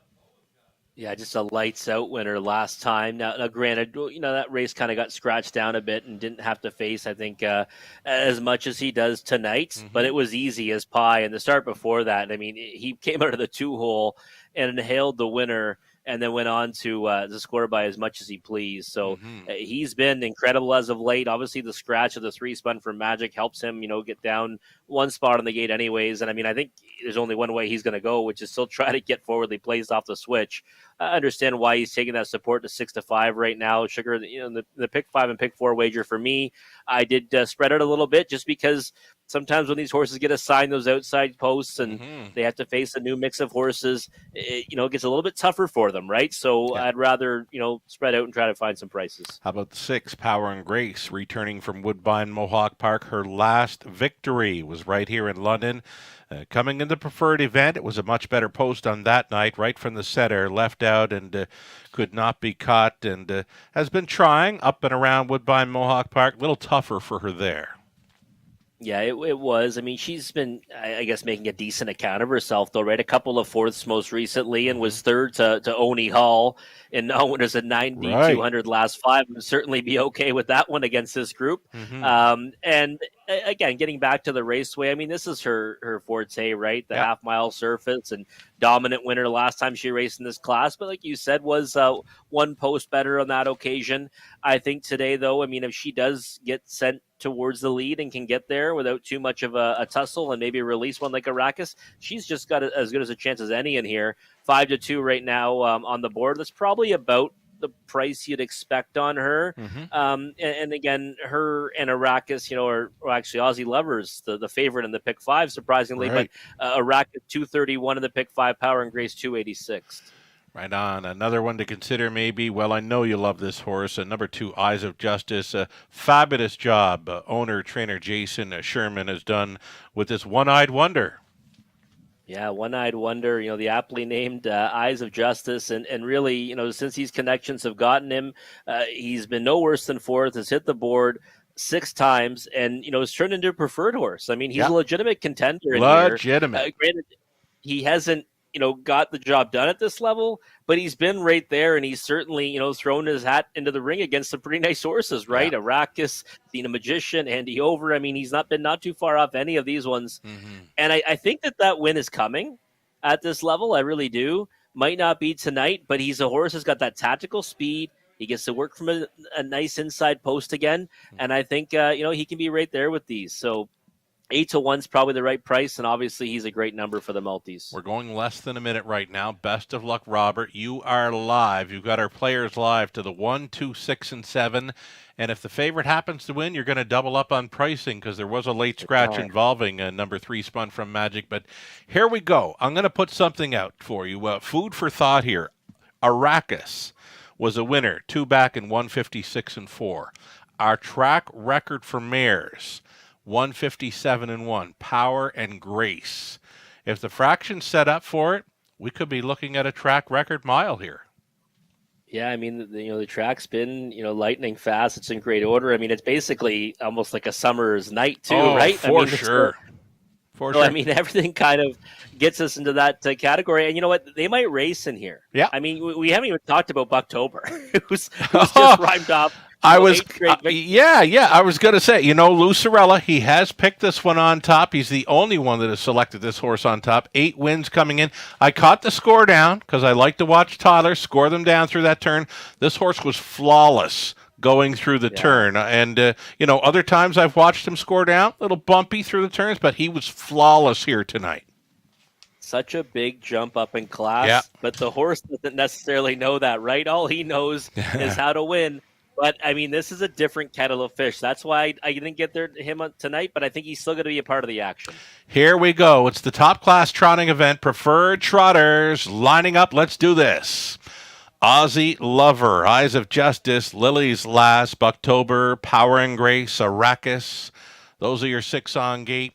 1 trailer, the 8, the Fixer. Off stride briefly was the 7, Arrakis, though he is back down trotting. And with them, top of the stretch.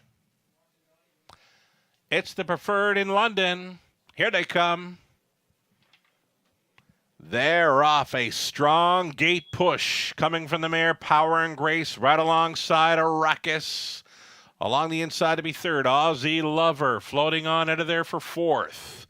Lily's Lass. Arrakis is going to take control going on by the opening eighth.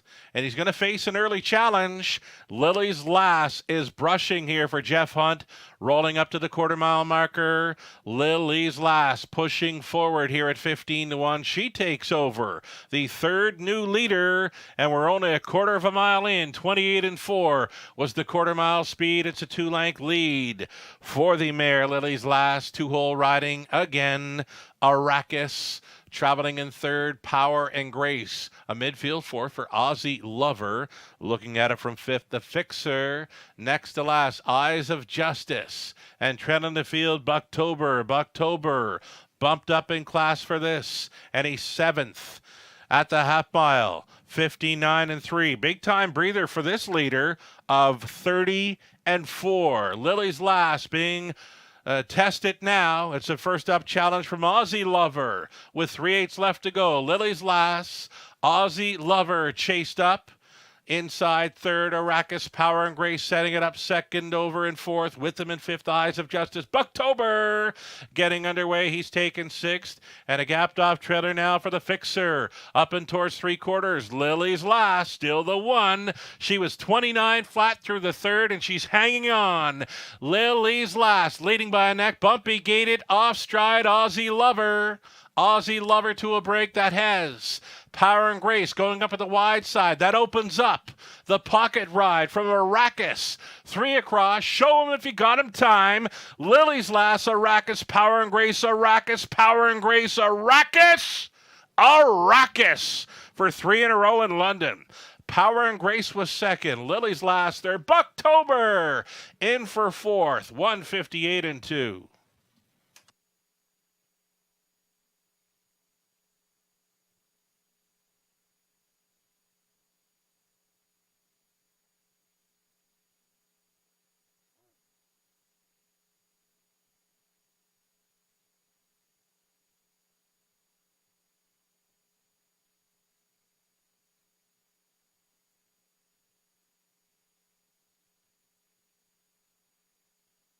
Good horse race. Number 7, Arrakis off the pocket ride.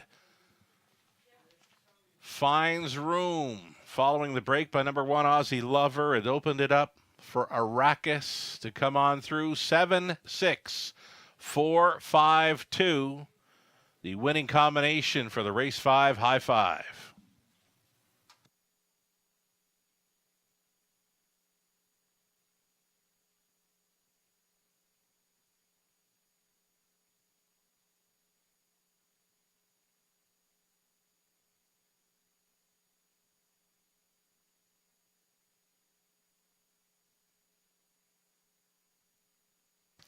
Returning to the winner's circle, number 7, Arrakis, this 11-year-old son of Federal Flex in fine form here in London. 3 in a row, and he loves the smell of spring. Arrakis coming back. Again, 11-year-old son of Federal Flex from the Worthy Bull mare, Kawartha and Worthy for Francis Guillemette, along with Robert Bernicki. Francis, the winning trainer, Tyler Moore, on board for the victory. 3 in a row for this combo, all in preferred action. Congratulations, Arrakis there tonight in 158-2.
Going official here in the fifth. Aussie Lover finished sixth. Eyes of Justice fifth. The three had scratched. Lily's last third. Bucktober fourth. Power and Grace was second. Arrakis won it. The Fixer seventh. 28 and 4. 59 and 3. 128 and 3. The mile was 158 and 2. Good horse race. Arrakis for 3 in a row. Top down a 6-5 scratch. 3-4. 217. Arrakis returning 740. That exactor came back at 17 even. Nice price. $1 try 44.70. The high five 20 center 104.87. A daily double on to the fifth race. 1890. Pick 3 20 center 133. 34 the pick 4 for $1. 503. 35 that pick 5 20-cent ticket 254.87 as selected by friend of the show, Robert Reed Jr., taking down the early pick 5 as well as the early pick 4. Congratulations. Race 6 up next, the start of the back half of this Tuesday night program. 7 pacing fillies and mares are up next, all on gate for an exactor try super opening leg of the pick 5. 8 minutes to think about it.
Arrakis getting the job done again in the preferred trot this time around. This time sat the 2-hole for much of that mile and then had to find some room in the stretch before powering away to victory over Power and Grace.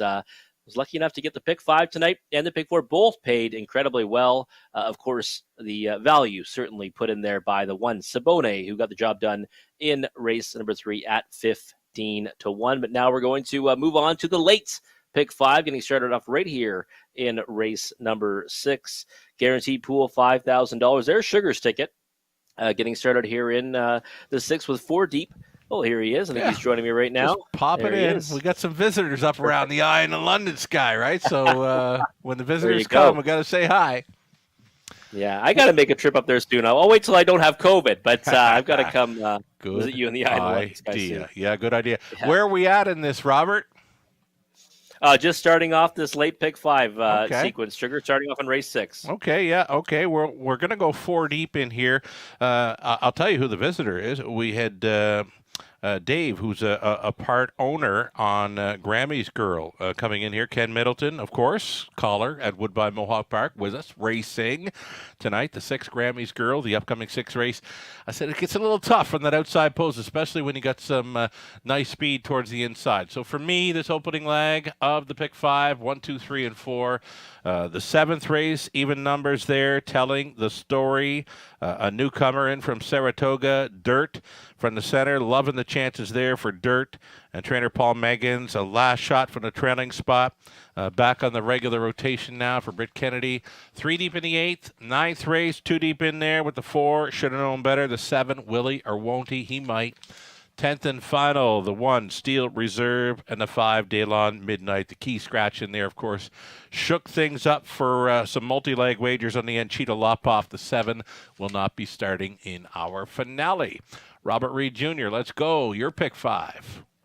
You had some harness racing royalty up there visiting. That's always good to hear. There you go. In race 6 for me, it's the 3 and 4 Life Speaks and the 4 Largent Ladybug. I just too deep here. Maybe might be a little bit too thin because this does look kind of like a wide open affair. Sure. Even Grammy's Girl, the 6, trained by Ken Middleton Jr. and owned by those visitors that you had there. That might be one that is worth using. But I just went with the 3 and 4 here in the opening leg. 4, 8 for me in race 7. The 4 Dirt is one that I'm fond of in there. The 8 Last Shot, one that we've kind of been waiting to find her best stride. Trailing post might not be the best starting spot for her, but I think she's got a big chance in there nonetheless. In race number 8, the 1, 2, 3, and 8, I think that's a good-looking, kind of a wide-open. Philly Mare's claiming $7,000 event for winners over. And on the inside, horses plus the trailer. Race 9, I'm singling up on the 4, should have known better. It's a horse that I think has been sitting on a win, has been racing too good not to win. Right. And now with this post 4 against, I think, what looks to be a beatable group for him, I'm just hoping the trip works out and he can get there. He had to come from the clouds last time. Right. I'm hoping he's a bit closer this time around, but has been just been in tremendous form for a horse that has not tasted victory this year. 0 for 8. But has 4 on the board finishes and would have been victorious, I think, if he had have got some room on May the 7th before getting disqualified from 2nd back to 5th. The finale for me, I think we were both on Cheetah Lopoff Sugar, which was 10-1 morning line. I was getting excited about that, but that one's scratched. Yeah. And now I'm on the 1, 2, and 4. Steel Reserve has been racing absolutely lights out. Yeah. Incredible for Patrick Shepard in most recent efforts. So I think you have to have that one on your ticket. I'm also using the 2 Playful Elegance and the 4 Top Hall. Top Hall, is speedster type that, it gets loose on the lead, can be very dangerous. So 3 deep for me on the end of it. Right on. And nice job setting up the pick 5. Nice job taking down the multi-leg wagers in the early going. Happy with the payout? Yeah, I'm happy with it. I mean, Siboney was the only one that was really a bombs away winner, right? Sure. Everything else was kind of logical. I mean, Arrakis not being the favorite in the sequence was a little bit, wild to me. I thought he would take a lot more support. I think the bubble behind the gate made him go off at 5-2. Sure. Yeah. But yeah, I thought it paid well, all things considered, right? And it's always nice to book a win. Lets us keep on chugging along and firing more tickets away, Sugar. You mentioned nice price, and I thought nice price. $740. How's this horse pay $740? But you're right. He did bobble behind the gate. I mentioned it, but he was back with them, trotting with them. Yeah, exactly. Like if he'd have lost 10 lengths, would have been real tough for him to get there. And then, he had a few things happen. The Augie horse, Aussie Lover, that's it. Aussie Lover outside of him, he was locked and blocked. Yeah. He was not going to get out. The one happens to gallop, turning for home, and just part it like the Red Seas for him, right? Yeah, but he looks so strong when he got that lane. Yeah. I mean, Power and Grace kind of has the jump on him, and then Arrakis just kind of like, you just see he's just got all kinds of power in his stride right now. And hey, Francis said that he loves the springtime. Well, he's going to keep on doing pretty well, I think, because he's on a 3-race win streak right now and no sign of slowing down. If he can hold on to that form for another year or two, he is 11 now, but this time next year, the 12-year-old season, if he happens to be kind of off form, February, March, remember, this horse loves the spring, right? We could look for Arrakis maybe to pick it up again this time next year. Yeah, we'll have to, pocket that one away, Sugar, and keep an eye on it for next spring because we'll get ahead of the curve. Indeed. Here we go. It's the post parade for race 6 up and coming, the back half of this Tuesday night program set to start up. Here's number 1. This is Macaloo for Don and Heather McGregor. Peter Core Conditions. Garrett Rooney's in the sulky.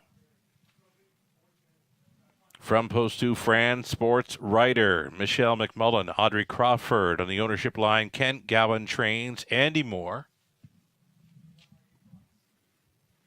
Number 3, it'll be Life Speaks for Anthony Hahn, Meg Crone, Meg trains, Anthony drives. L'Argent Ladybug 4, Larry Lane, the owner, Patrick Bissett training, Tyler Moore trying to come right back. More to come here. The 5, Yoda Queen off a brief layoff for owner, trainer, driver, Jamie Doig. At post 6, Grammy's Girl for Ken Middleton Jr. along with Dave, James, Jeff, and John times 2. Ken does the training. Jay Harris on 6, Grammy's Girl, I believe her Raceway debut. And 7 outside, the Vixen. Sporty Lil Vixen goes out for Doug Wilson, Mark Horner. Mike Horner trains and drives. Those are your 7. Pacing, fillies and mares for race number 6, Exactor Try Super. Pick 5 starts up.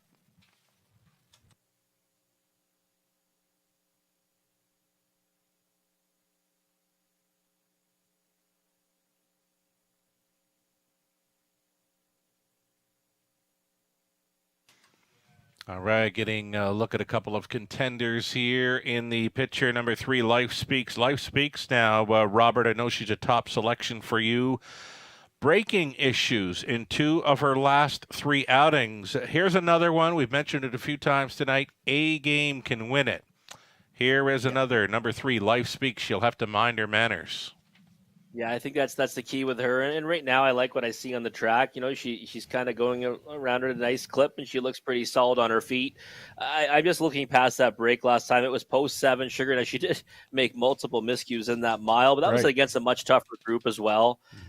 She's up a class on that occasion. Now she gets back to, as you say, get back with friends tonight, and non-winners of 15,000 Life. And I think she can certainly get the better of this group if, number 1, she gets forwardly placed, and number 2, she minds her manners. So 2-1 right now, not the greatest value in the world on a horse, like you said, just made a pair of miscues in her last 2 of her last 3. But she does, seem to like it here at the Raceway. Was a winner in her first 2 starts back this season, and I think she might get back on the beam here tonight. Life Speaks currently 2-1. There's a value player you have pegged for second. Number 4, L'Argent Ladybug, Todd Moore. Sharp winning drive aboard Arrakis again. He got along fine with this Control the Moment mare last time out in London. Yeah, he did overland for a long way. Briefly had the lead before finishing 3rd.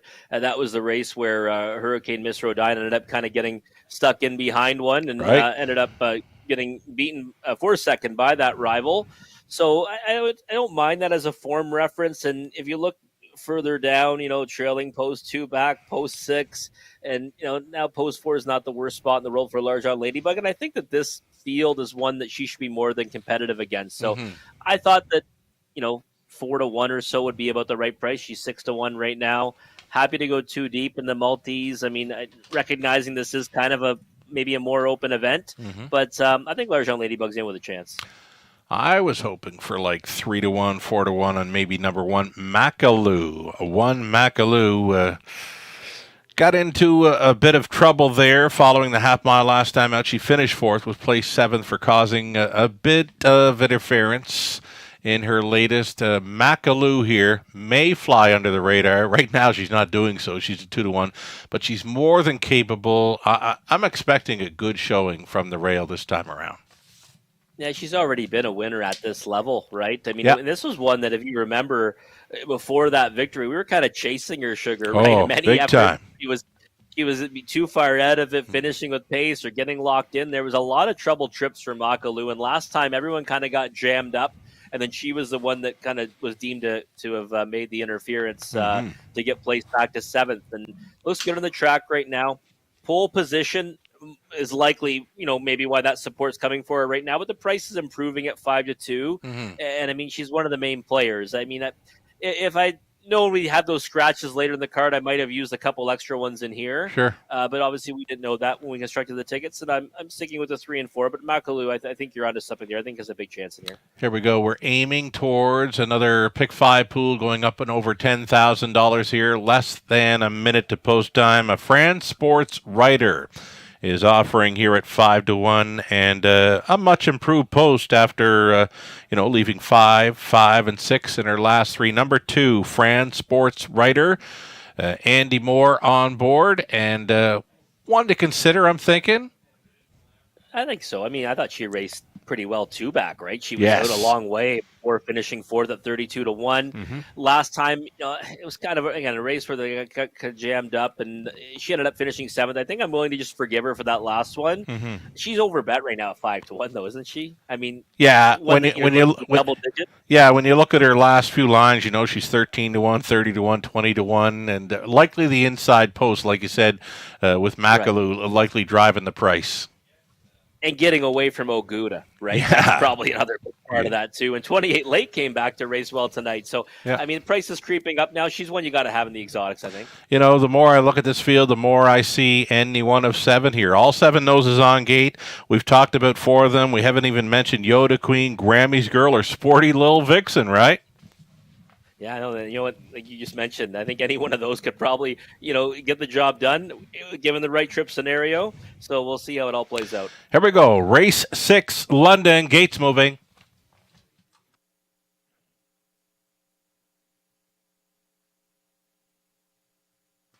First one on the wings. Number 6, Grammy's Girl, 11-1.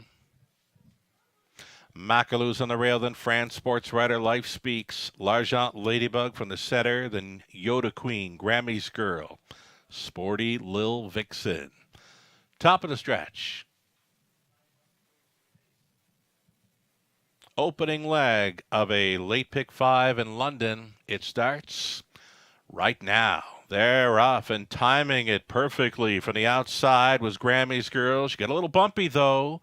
Towards the inside, France Sports Writer to be up close. Life Speaks, minding her manners here in the early going. France Sports Writer is going to be on the lead for Andy Moore, though already considering an outside move from second as France make it Life Speaks. Life Speaks, exactly. Going to take control here for Anthony Hahn after behaving in the early going. Life Speaks now finds herself on the lead at 6-5, the 29 1/4 mile speed for the favorite. France Sports Writer went on hold in second. Finding pylon position third was Grammy's Girl. A midfield 4th for Makalu. Sporty Lil Vixen eyes them up from 5th. Next in line 6 for Largent Ladybug, and the trailer, that is Yoda Queen. Down in front of us, they travel. Life Speaks being left alone here. The lead is 2 full lengths to France Sports Writer, lathered up there in second. Outside traveling third is Makalu, 4th and in. for Grammy's Girl, 5th and wide. Sporty Lil Vixen. The back markers continue to be L'Argent Ladybug and Yoda Queen over the half in a minute and 1/5. And it's Life Speaks to bring them on down the backside, pulling from the pocket. There goes Fran Sports Rider, and they're really pacing now. The front two with some separation as they fly on by. 3/4 in 1:29 and 1. Life Speaks, and Fran Sports Rider will give her all she can handle here. Macaloo was about 4.5 lengths back in third. Battling on was Grammy's Girl in behind those. L'Argent Ladybug, a 2-horse beat down into the stretch. Life Speaks, Fran Sports Rider. Fran Sports Rider or Life Speaks? Who's got it? Life Speaks all the way for Hahn. Fran Sports Rider finishes second, 3 across for the show dough in 1:58 and 1.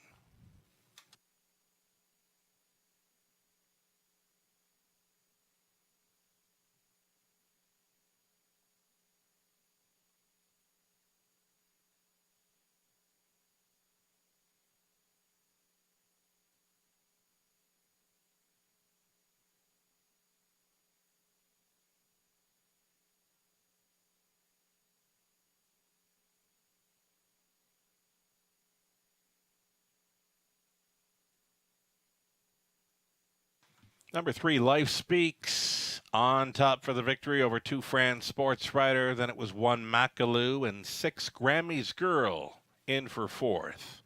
3, 2, 1, and 6 unofficial.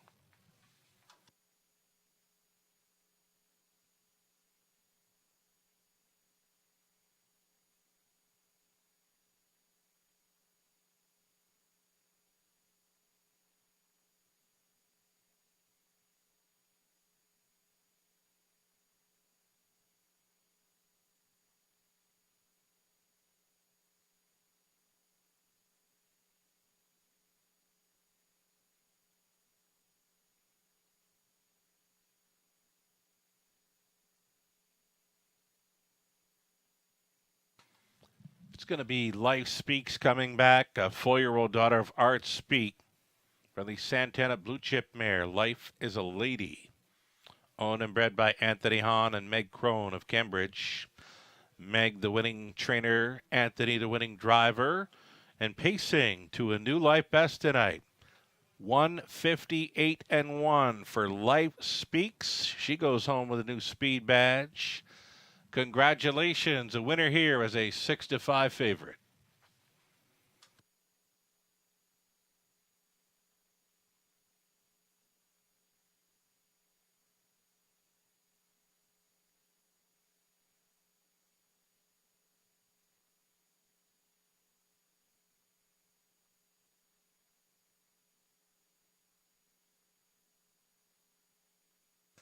Going official here in the 6th. Macaloo was third. Fran Sports Rider second. Life Speaks a winner. L'Argent Ladybug fifth. Yoda Queen 7th. Grammy's Girl 4th. Sporty Lil Vixen finishing 6th. 29 and 1. A minute 1/5. 1:29 and 1. The mile was 1:58 and 1. As mentioned, Newmark. Life Speaks. Stop down a 3-2-1. 5-7. 4 and 6. 450 to win. Life Speaks exactor 26 even. The dollar try 31.30. The super for $1 138.50.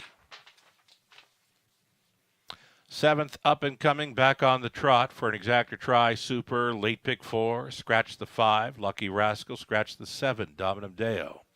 Reduced field of 6. Trotters for the pick 4 in 8 minutes.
Life Speaks fended off Fran Sports Writer in the stretch to get the job done as the 6-5 favorite in that opening leg of the late pick 5.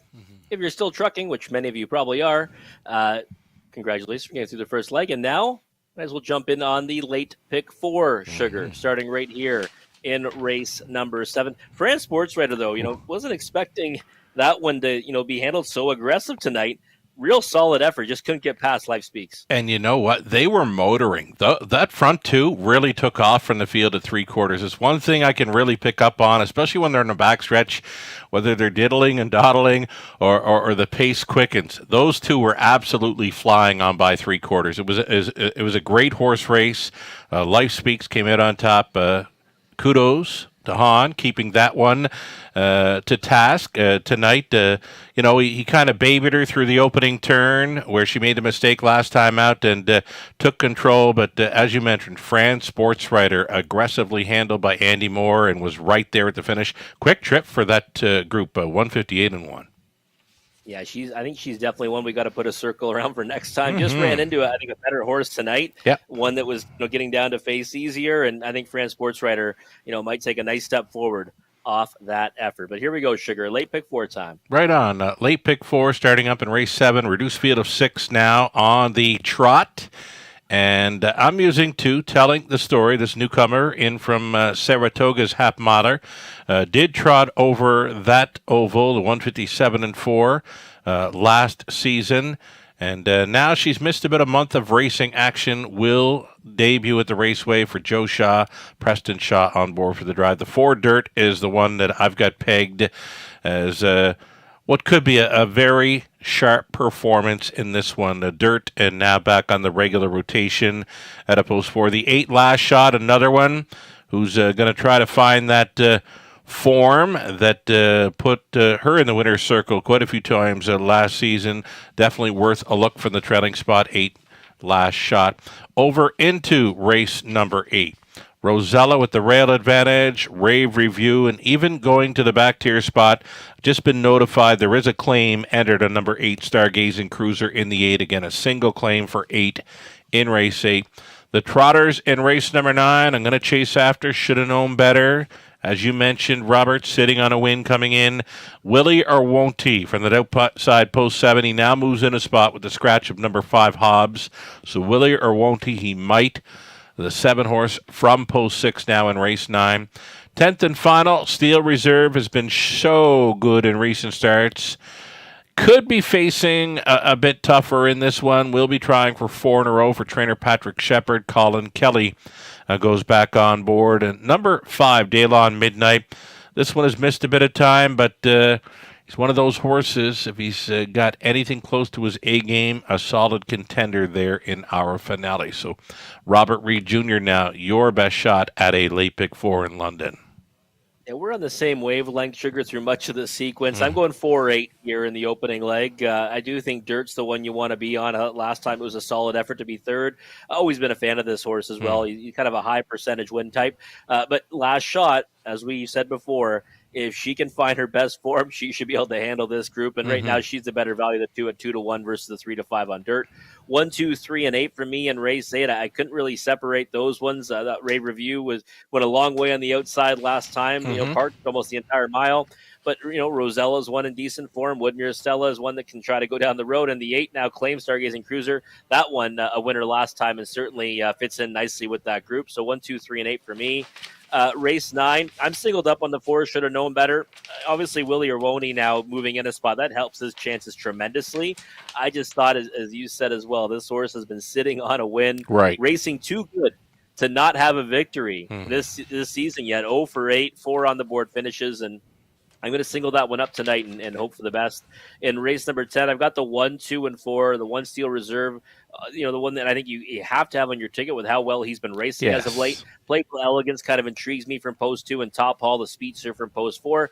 Dayland Midnight, is probably a good add in there, right? Because it's a pretty decent drop in class for that one. It has been more than competitive at this level in the past, right? So I think that's one that, maybe if I would add to my ticket, it might not be the worst one to add on the in the money leg in race number 10.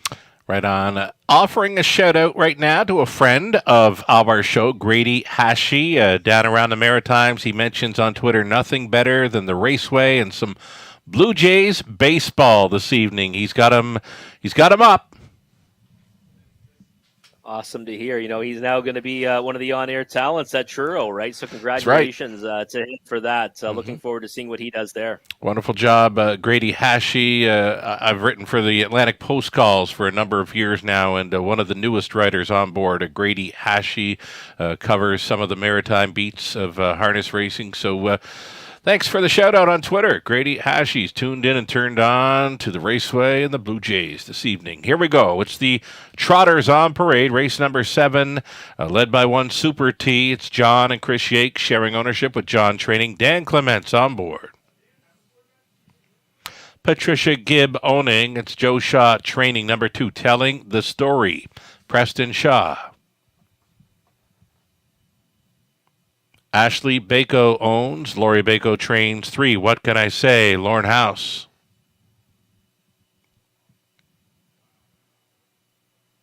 Then the 4, it's Dirt. Dirt for Saltwater Stable. Paul Megan's training. Paul McKenzie on board.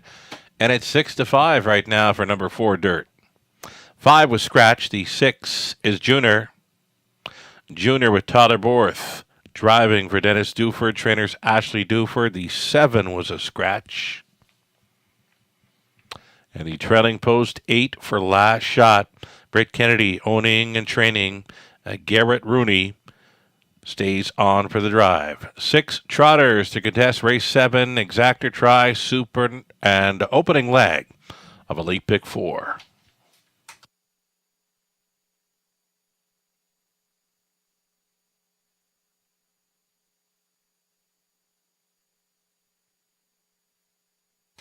Here is that 8 Last Shot going out for Kennedy with Rooney on board. 3-2, second choice currently.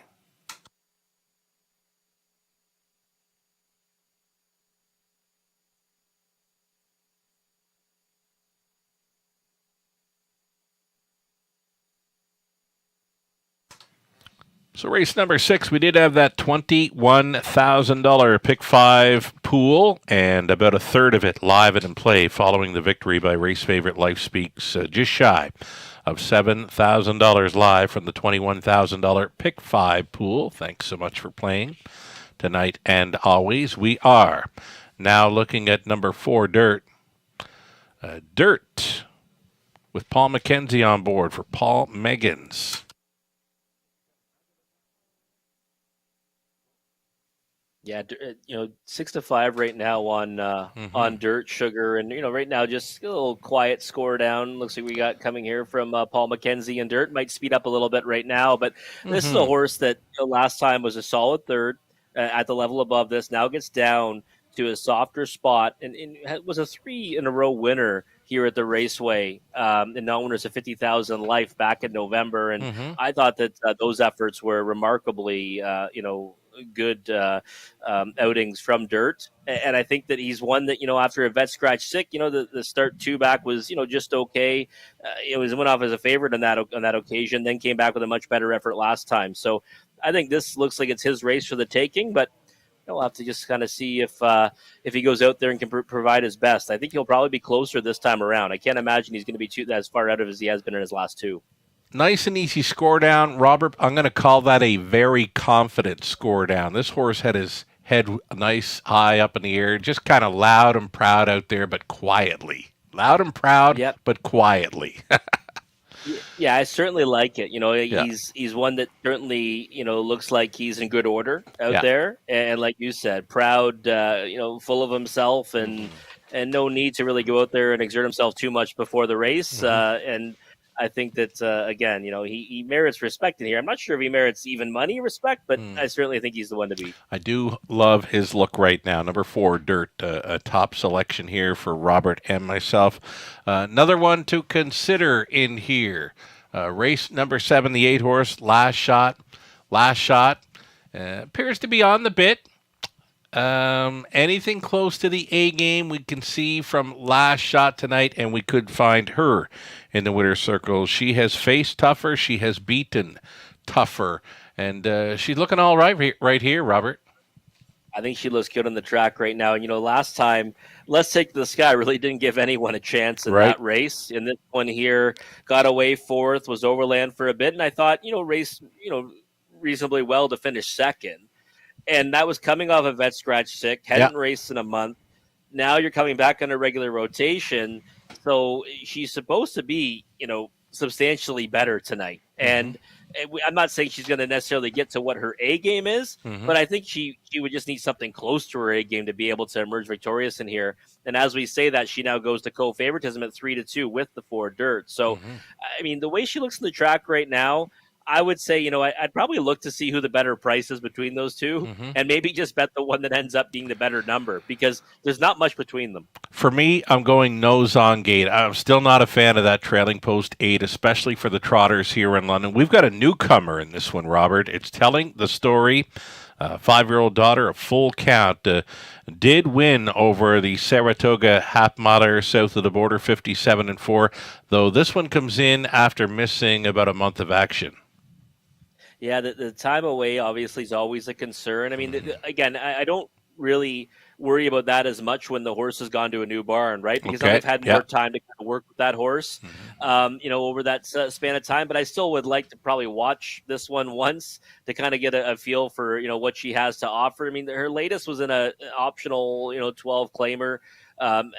She went to the lead. She kind of, got a little bit leg weary late. She came home in 32 seconds. So I think we would need to see more from her here tonight to have a chance against this group. Having said that, Speedster certainly, is not the worst one to bet tonight for sure. We've seen speed carry throughout. And I wouldn't want to, bet one that's coming from too far out of it. So Telling the Story, one for me that I've got on the ticket. I just wouldn't get too excited about her this time around at 5-2. I'm thinking the same thing. I'm liking Try or Superfecta material. I got to see her once in person here in London before I try her on top. I'm going to stick with number 4, Dirt. He just looks so good. He's got his nose on gate for this.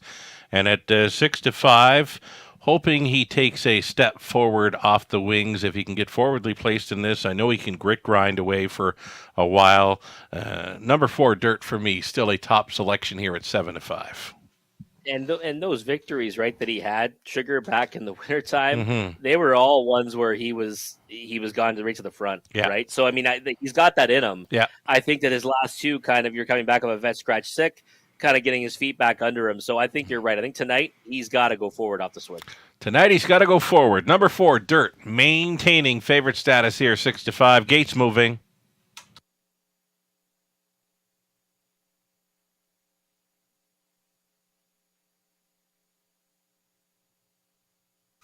In behind are Super T, Telling the Story, the Raceway debut. What Can I Say, Dirt. Junior to make it 5 on gate. The 1 late being Last Shot into the stretch. Race 7 trotters to start up a late pick 4 in London. Here they come. They're off. Newcomer Telling the Story. Off stride went Super T. Super T, a rare break. From the rail, opening turn action, Telling the Story. Out there on the lead for Preston Shaw. Sliding into second. What Can I Say? A gapped off third in the early going is Dirt. Away in fourth, we got Junior and a gapped off fifth for Last Shot. Back down trotting, back with the field, though trailing. Super T up and towards the opening quarter mile. Single file getting them there. Telling the Story here, 28-4 at 7-2. Telling the Story. Into turn number 2. What Can I Say? A second. A little closer now at a third is Dirt. On hold fourth is Junior. Still a gapped off fifth for Last Shot. Super T continues to trail in 6. Just about 1/2 gone and just about 1 to go for pace setter. Telling the Story. What Can I Say? Continues second. Considering the outside move from third is Dirt. Dirt set to go forward here following a half mile of 59-4. Telling the Story being left alone. What Can I Say? Continues to pocket ride now. Dirt giving his cue. There he goes. Dirt up on the outside. McKenzie has him roused for a backside brush and a rush. Up and towards 3/4. Telling the Story still leads, though right on the wheel now comes Dirt. What can I say? There go the plugs on that one. Out and around is Junior, and off the back end last shot. The front two pick it up in a big way. 129 flat. That was 29 and 1 through the third, and Dirt is shoved ahead in front. Trying to go with is telling the story. What can I say? Holding down third over Junior. Nothing yet from last shot into the stretch, and Dirt continues to go forward. Dirt is going to be on top and trotting away here. Second best in the debut, telling the story. On for third. Last shot appeared to get there over, what can I say, 159 and 3. Dirt returns to the winner's circle in 2023.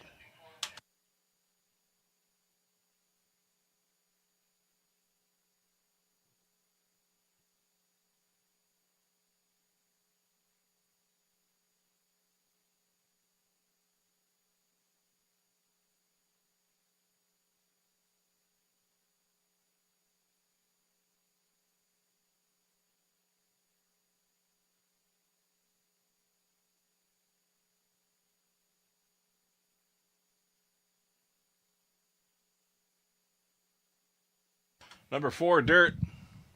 Gutsy winning effort. He just had the look of a winner on Post Parade tonight. 4, 2, 8, and 3. Your top 4 unofficial.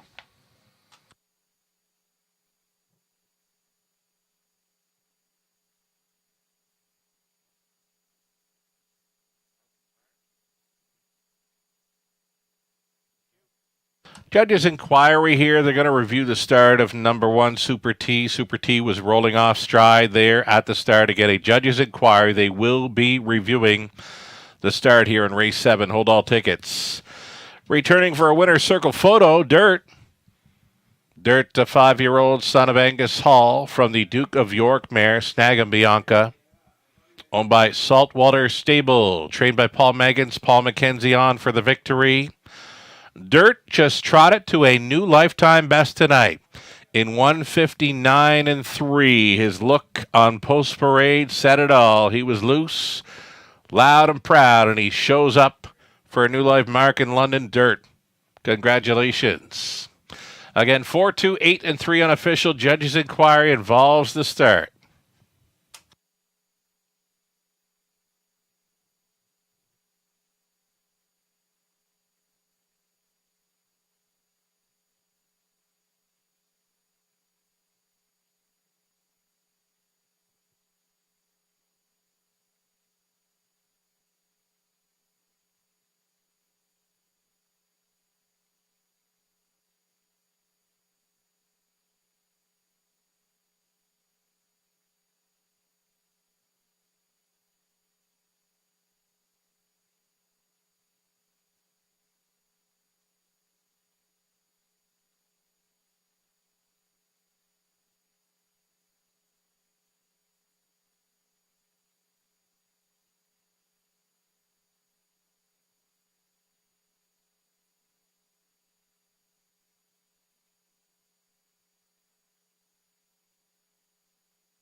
Ladies and gentlemen, as a result of the judge's inquiry, it's been deemed that number 8, Last Shot, did suffer interference prior to the start and will be refunded.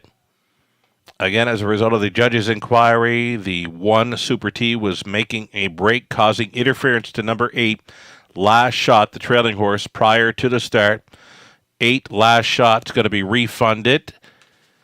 All win, play, show, exact, or try superfecta wagers on 8, Last Shot refunding here for the interference prior to the start. If you did play the 8 in any of the multi-leg wagers, you're going to wind up with the post-time favorite being the winner, number 4, Dirt. The new call for the Superfecta winning combination payout on 4, 2, 3, and 6, as the 8 was refunded. Again, for the Superfecta, winning payout will be 4, 2, 3, and 6 now.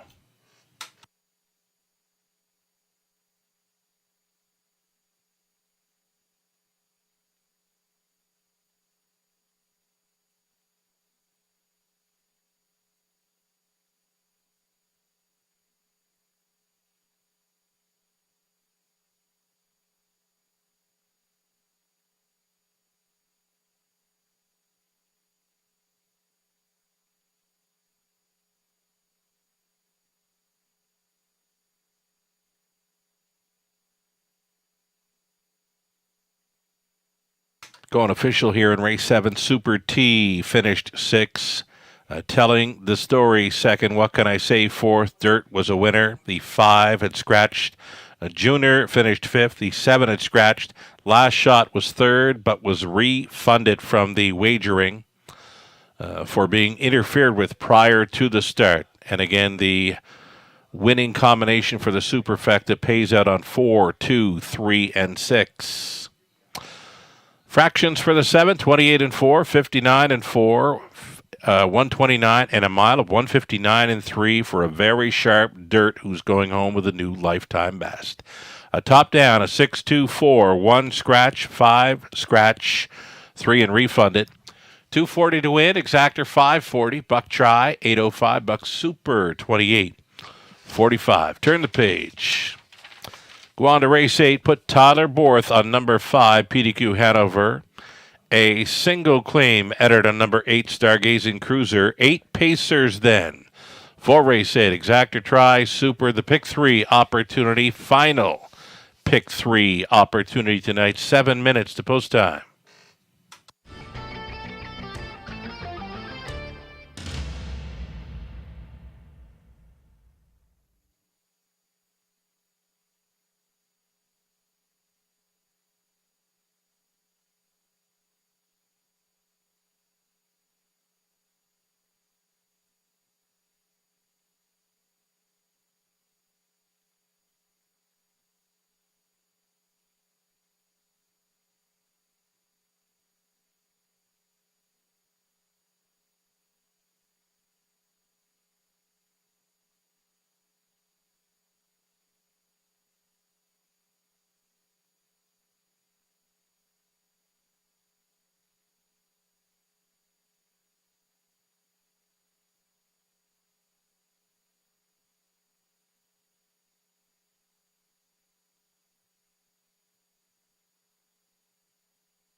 Back on the pace, race 8, $7,000 claiming group, fillies and mares. Number 1, Rosella for Leanne Davidson, along with Brooke Kupek. Daryl Lever conditioned, Brett McDonald driven. From post 2, it'll be Woodmere Stella going out for All Star Farms. Trainer Kyle Boston's Jason Ryan up.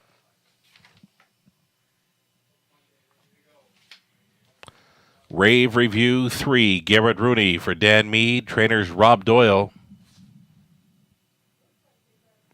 Don Rankin Jr. owning, training, driving. Number 4, See the Delight. It's going to be Tyler Borth hopping on board. Number 5, PDQ Hanover for Joyce Empey and Lisa Stewart. Ryan Stewart trains. Number 6, Mini Million, owned and trained by Kim BX. Dan Clement stays on. Make That goes back on. 7 outside is Come On Son, Paul McKenzie. For owner-trainer Gary Freer. And the trailing post 8 for Stargazing Cruiser, owned by Daryl Curry, trained by Doug Curry. Travis Henry on Stargazing Cruiser. A single claim is entered on the mare, and she looks all right there coming out of Post Parade. It's the 8th race, Exactor Try Super, and a pick 3 play.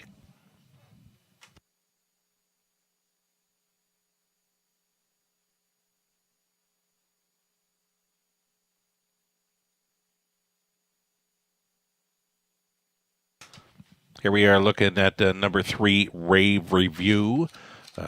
Another trainee by, Rob Doyle sends this one out. Doyle sending out a winner earlier on in the program. Back in the 3rd race, Boney with the upset. So trainer Rob Doyle trying to go 2 for 2, recruiting Garrett Rooney to stay on number 3, Rave Review, Robert. Yeah, and this one, first of all, we like that, right? We've seen the barn already have a big effort earlier tonight. Now, one that's been in better form, certainly, than their stablemate.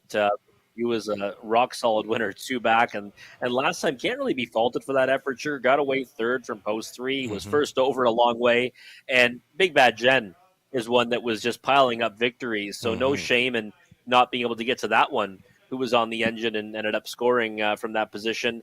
Got beat just over 4 lengths, and certainly fits in nicely with this group. I think 4 to 5 is probably a little bit short because there's a few intriguing angles with some other horses in here. We actually saw one that's claimed that looked fantastic on the track. We'll get to that one, but yes. I think there's others that sport more value on the board. But Rave Review, nonetheless, one that I think has a great chance to emerge victorious and is on my multi-leg wagers. Right on. Number 2, Woodmere Stella is another one you have pegged as a player in here, an inside post to work with. Been used kind of hard in the early going to make front in each of her last 2 from an outside post. Again, a much improved post for this Woodmere Stella. Yeah, more in her element tonight, right? I mean, she's a speedster who's had to come from post 7 and post 6. Even at Mohawk Park, got away 2nd from post 8, 3 back. Now she gets post 2. I mean, she should be able to just blast off the wings and kind of, I think, inherit the lead for the likes of, Rosella to her inside. And Ray Review doesn't have that snap speed off the gate either. So I think Woodmere Stella is going to have the lead pretty easy in here. It's just a matter of what the trip looks like after that. Does she release someone or does she try to cut it out on the engine? Thought that she's, raced well 2 back last time. Probably just look at it and say just had to work too hard to get to the engine. So I think she's got a big chance in here, but she's taking support as such, right down to 2 to 1 right now. Yeah, I like her chances with that inside post. Of course, she won't have to work as hard if she decides to be going for the lead in here.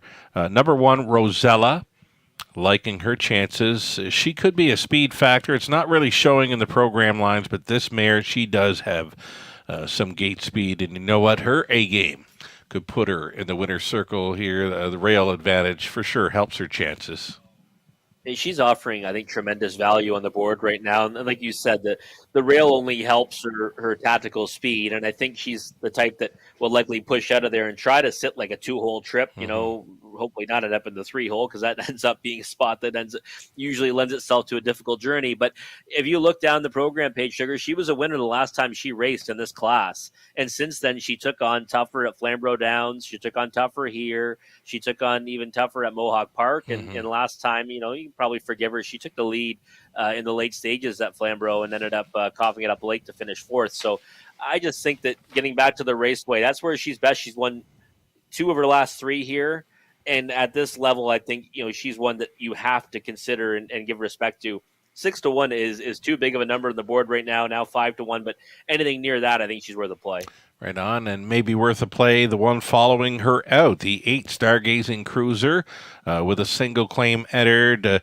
Mentioned she was looking very, very good on Post Parade, the 10-year-old daughter of Yankee Cruiser. The confidence is up, right? She was a gate-to-wire winner last time out. Some of them just show it on parade. Like Dirt, he was so good looking going into that 7th race, and he, new life mark. But you know what? This is an older 10-year-old daughter of Yankee Cruiser, though she looked kind of full of herself coming out of the parade. She did. She kind of looked like a truck coming off the, onto the track there, right? Kind of making herself big and looking proud of herself. And I mean, like you said, coming off a victory, these horses feel it, right? Yeah. She's feeling confident about herself. Last time, she battled it out on the engine. She held off her rivals for the victory.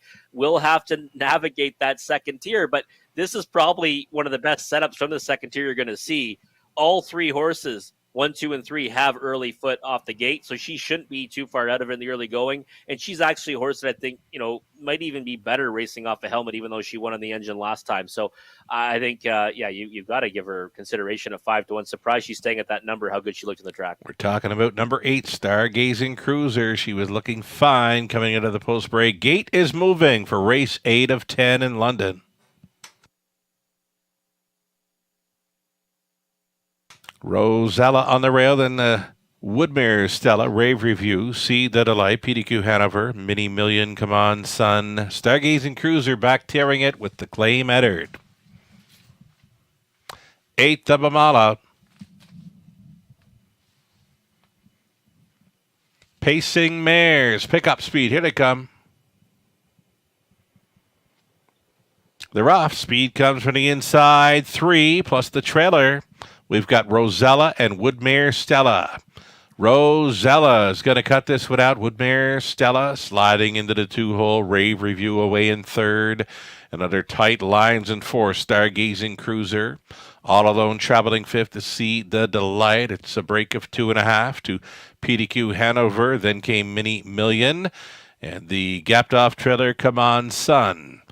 Likely 16 lengths front to back after the quarter mile, zipped right along by Rosella in 28-1. Rosella missionized tonight.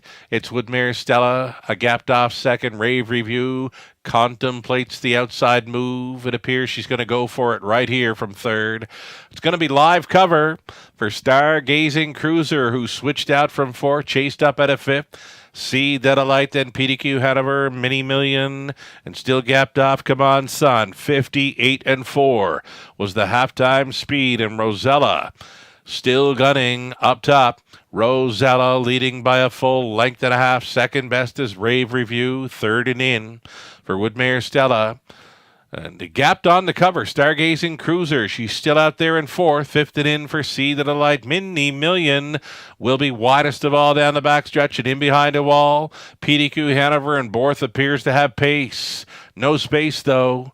3/4 went up in 128 flat. They were 29-1 through the 3rd. And it's a neck in front for Rave Review. Rosella could not hold her off. Up on the wide side, Mini Million at a big price getting involved. And PDQ Hanover is going to go widest of all into the stretch. And it's Rave Review. Rave Review here at 3-5. They're going to race for a place in this one. It's all Rave Review. PDQ Hanover in for 2nd, then Mini Million. It got very close for 3rd. A heavy favorite on top. That is Rave Review. Bombs underneath here. 159-1.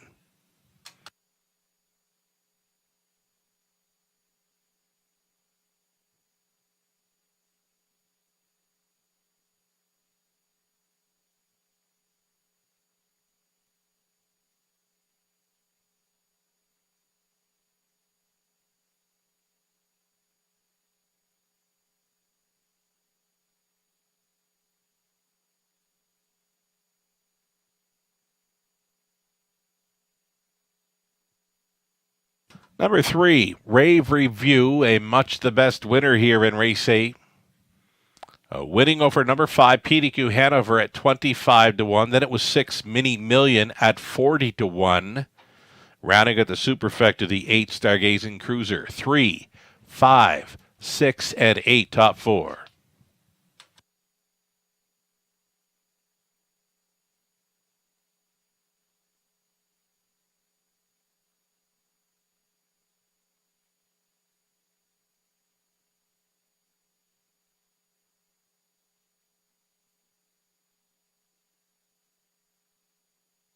It's going to be the driving double for Garrett Rooney aboard Rave Review. It's going to be the training double for Robert Doyle. Rave Review, she's the 7-year-old daughter of Better's Delight for the Art Majormere film critic. For Dan Mead of Rockwood, Rob Doyle training, Garrett Rooney driving to victory. Rave Review, her 10th career win, number 3 on the season. She's home. She's cooled in 1:59-1. Congratulations.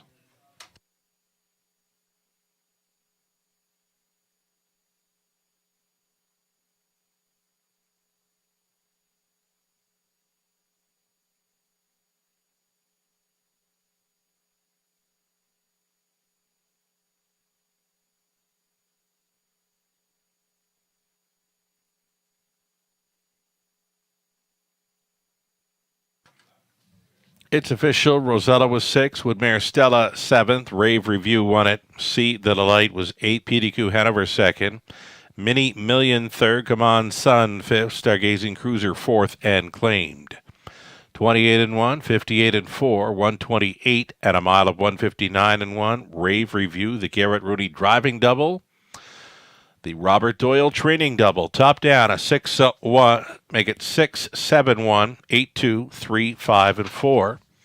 340 to win, exactor 50.70. That dollar try, 390.85. Super for a buck, 2,263.95. That 20 center worth, 452.79. 3 to 5 shot on top. 9th up and coming. Exactor, try, superfecta, late double onto a race 10 trotting event. There was the claiming action from race 8, number 8. Stargazing Cruiser for $8,750 will be going to trainer Brian Gibson. So again, our 9th up and coming. Trotters for both races 9 and 10. A late double, exactor, try, superfecta. Scratch the 5, Hobbs. Up and coming here in race 9. Only 5 minutes to post time.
Race 9, Trotter stepping out here. Exactor Try Super Late Double starts up. It's the all-trotting late double in London. Number 1, Muscles Aplenty for Patricia Gibb. Trainer Joe Shaw driving as Preston Shaw. Dave and Ben Holiday share the ownership on 2. Let's Take to the Sky. It's Dave doing the training. Anthony Hahn is in the sulky. Daryl Laver owning and training 3. Petro Angel. Brett MacDonald. Then there's the 4. Shoulda Known Better. Shoulda Known Better for owner-trainer Mike Hamlin. Tony Hamlin in the sulky. The 5 was scratched. Number 6, Timeout Houdini on the return after missing some time. ECS Racing LLC of Michigan owns. Steve Boston's trains. Tyler Borth in the sulky.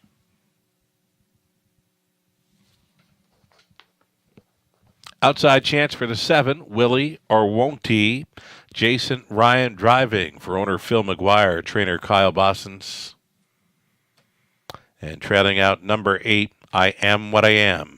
Patricia Gibb owns another one for trainer Joe Shaw with Jay Harris. Going on the 8, I Am What I Am here. 7, Trotters, 9th race, Exactor Try Super Late Double.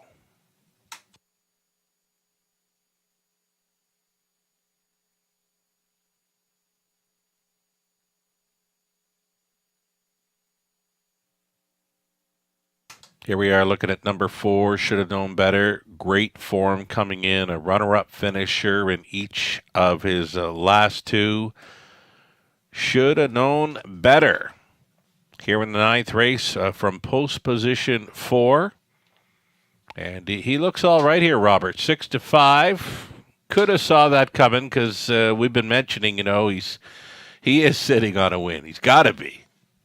Yeah, you certainly think so, and I think he looks, really good on the track right now. Sugar, one that last time, came from the clouds to be second to Stonebridge Zeus, and I mean he was really rolling on the end of that mile home in 29:01. That's not easy to do here for a trotter at the raceway, and second to October from the trailing post 2 back, and I thought would have been a winner March the 7th if he had got room a little bit sooner.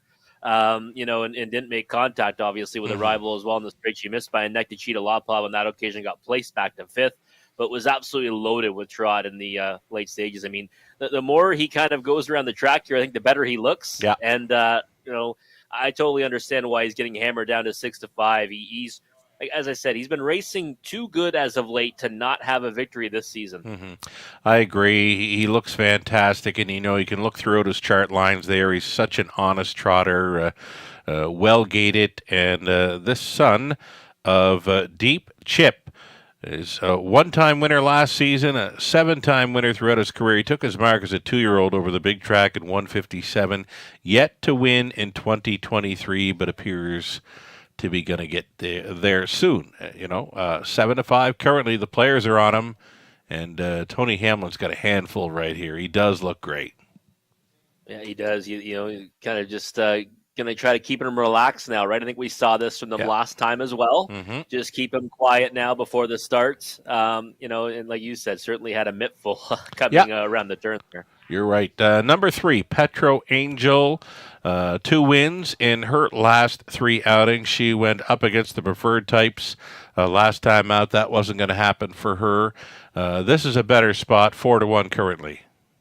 Definitely a better spot for her. And those 2 victories, they were, I would say they're more impressive than they look on paper. Yeah. She was, pretty much, well within herself in each of those 2 wins. And then you said last time, you then get thrown to the wolves, right? To Arrakis and Lily's Last and Run Like Hill. And I mean, Arrakis has since, come back to win again. So certainly a good form reference there, even though getting beat more than 14 lengths. And I just think that this looks like a much more palatable spot and one that she should be forwardly placed in and should be a player throughout, right? 3-1 on the board right now. Obviously the better value, but I just think on on recent form and where Should Have Known Better has been racing the competition he's been facing, I think you have to give the edge to that one. But Petro Angel's one I'm more than happy to use underneath in the exotics.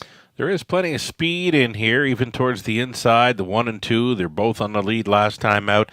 How about the outside? A chance for 7, Willie or Won't He? Definitely an early speed threat and more than capable of blasting off here from the outside post.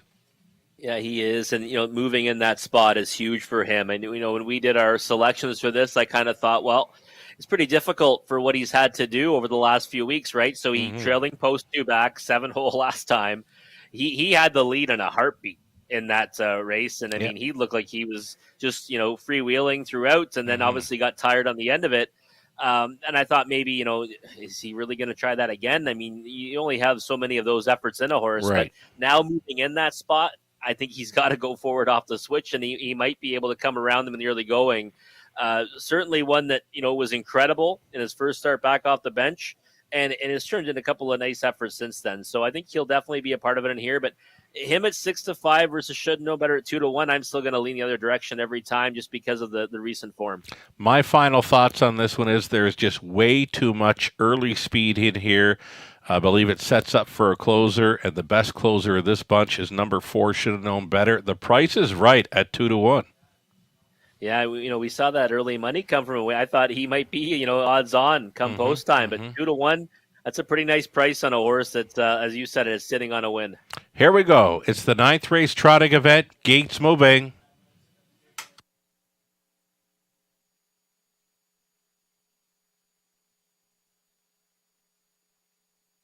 In behind, Muscles of Plenty. Let's Take to the Sky. Petro Angel, Should Have Known Better. And then it's Time Out Houdini, Willie or Won't He. Those are your 6 trotters on gate. There is a trailer, I Am What I Am. Field of 7. Top of the stretch. Picking up speed, and here they come. And away they go. The speed comes from the outside. Time Out Houdini along the inside. Muscles of Plenty, widest of all. Willie or Won't He? Striding through the opening turn. Willie or Won't He? Is going to be on top again. Willie or Won't He? Makes front here as they straighten to the backside run. Time Out Houdini returning to the races. He's second best. Muscles of Plenty traveling in third, a midfield fourth. Let's Take to the Sky. That came ahead of Petro Angel next to last. The closer. Should Have Known Better. I Am What I Am is treading the field. Quick opening quarter mile for these. 28-3. Willie or Won't He? He's loose. Up front, he's got it by 4 open lengths here at 3/8 completion. Willie or Won't He? Try to tap things up. Time Out Houdini, still the gapped off a second. Muscles of Plenty third, the midfield fourth. Let's Take to the Sky staying in. Was Petro Angel. Should Have Known Better getting underway. Should Have Known Better at least a dozen lengths off the lead here. Trailing the field still, I Am What I Am over the half and 59-2. Willie or Won't He appears to be going for it here with 3/8 left to go. It's Willie or Won't He maintaining a 5-length lead over Time Out Houdini in second, pulling from third. Muscles of Plenty on to take fourth. Should Have Known Better. Fifth and in for Let's Take to the Sky to set it up third over the mare. Petro Angel still trailing I Am What I Am. They reach 3/4 in 1:29 flat. Willie or Won't He still the one, though the backfield gaining. And it's Muscles of Plenty trying to swallow up the leader here. Muscles of Plenty up against a Willie or Won't He? Should Have Known Better. Keeps on coming. He's third with an 8 left to go. It's a Muscles of Plenty up on the outside. Willie or Won't He? Should Have Known Better. Still coming. Muscles of Plenty. Should Have Known Better. Muscles of Plenty wins by a half length. Should Have Known Better, just missing again to finish second. Third goes to Willie or Won't He? Maybe Let's Take to the Sky.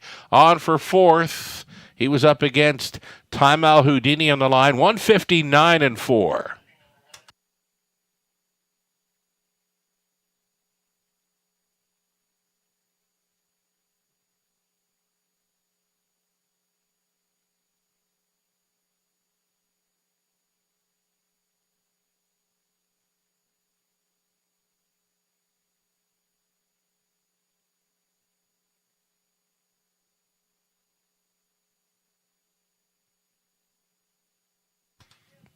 Number 1, Muscles of Plenty, victorious here for 2 in a row in London, winning over 4. Should have known better. A runner-up finisher now, just 3 times in a row. Number 7, Willie or Won't He, stayed for 3rd. It was actually 6. Timeout Houdini holding 4th. 1-4-7-6 unofficial.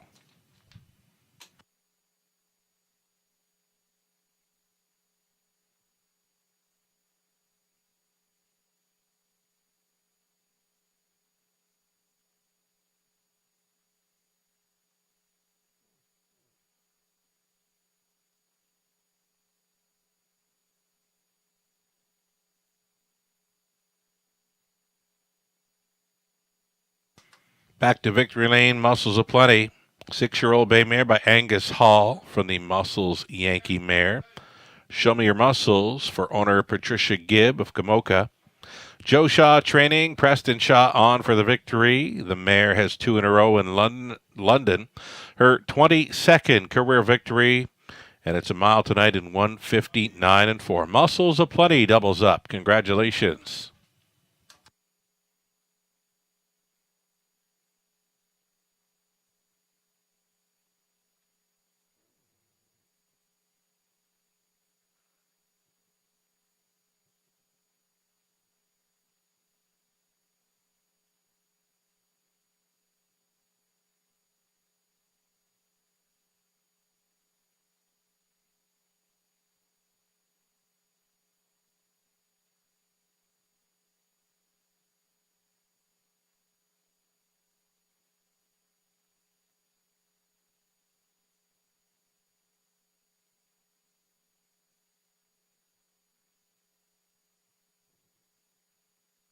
Going official here, number 1, Muscles of Plenty won it.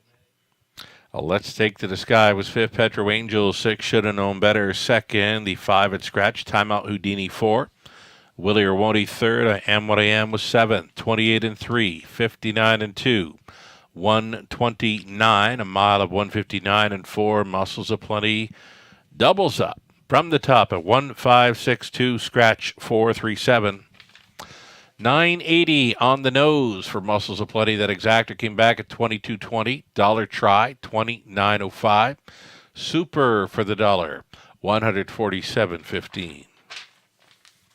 10th and final next. Reduced field of 6 with the scratch of number 7. Cheetah Lopov will not start. 6 trotters all on gate for this exactor. Try and high 5 finale.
Here we go. One final race tonight. Group of trotters for our 10th and final Super High Five Exactor and Try. You're looking at the 1 Steel Reserve. The 11-year-old son of Credit Winner will try for his 4th straight victory in London. Owned by Michael Arnold along with Amy Catherine Leakey. Patrick Shepard training Colin Kelly aboard. Number 2, Playful Elegance, Totterborth for Dennis Duford. The trainer is Ashley Duford. I Saw You Blink for trainer driver Corey Kreiser. This one owned by Melissa Lawyer at post 3. I Saw You Blink. Number 4, it's Top Hall, the early speed threat for Michelle Atai. John Allaire, Brett Lester training Garrett Rooney on board. Number 5, Daylon Midnight. His return after missing some time. Dave Levin, Gordon Yo sharing ownership. Jen Pinkerton training Lauren House in the Sulky. And then the 6, Cloud9 Hanover. It's Travis Henry for Jeff Mayhew. The trainer is Lindsay Kerr. The 7 was a scratch. That is your field of 6 on the trot. The Exactor, Try, and High Five going postward shortly.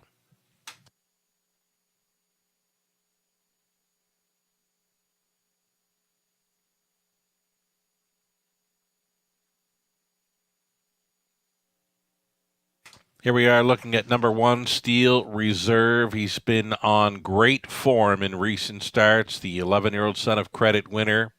Now a 27-time winner already to Victory Lane 4 times this season, Robert. And with a rail advantage, expecting to see him race up close again. Yeah, I think that's got to be the plan, right? To push out of there. And he's been...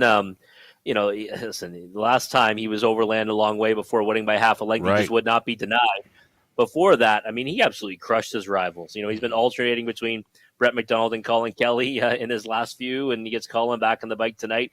Looks good on the track. I mean, getting bet down now to 1-2, where I thought he'd be the favorite in here. Even though the 3 I Saw You Blink took all the early action. I mean, it was all on that one Right. in the early stages of betting. But I think Steel Reserve is the deserving favorite, and versatile type. He can go forward off the switch, or he can rough it first up if he has to, if he gets looped in the early going. But I think the plan has to be to push away and try to get to the lead in the early stages. If he was ever going to get beat in recent starts, it was going to be last time. It looked like he was maybe tailing off just as they were getting ready to make the swing for home. But this horse, Class, showed up for the stretch drive home. And you know what? Kudos to Steel Reserve for gutting that one out.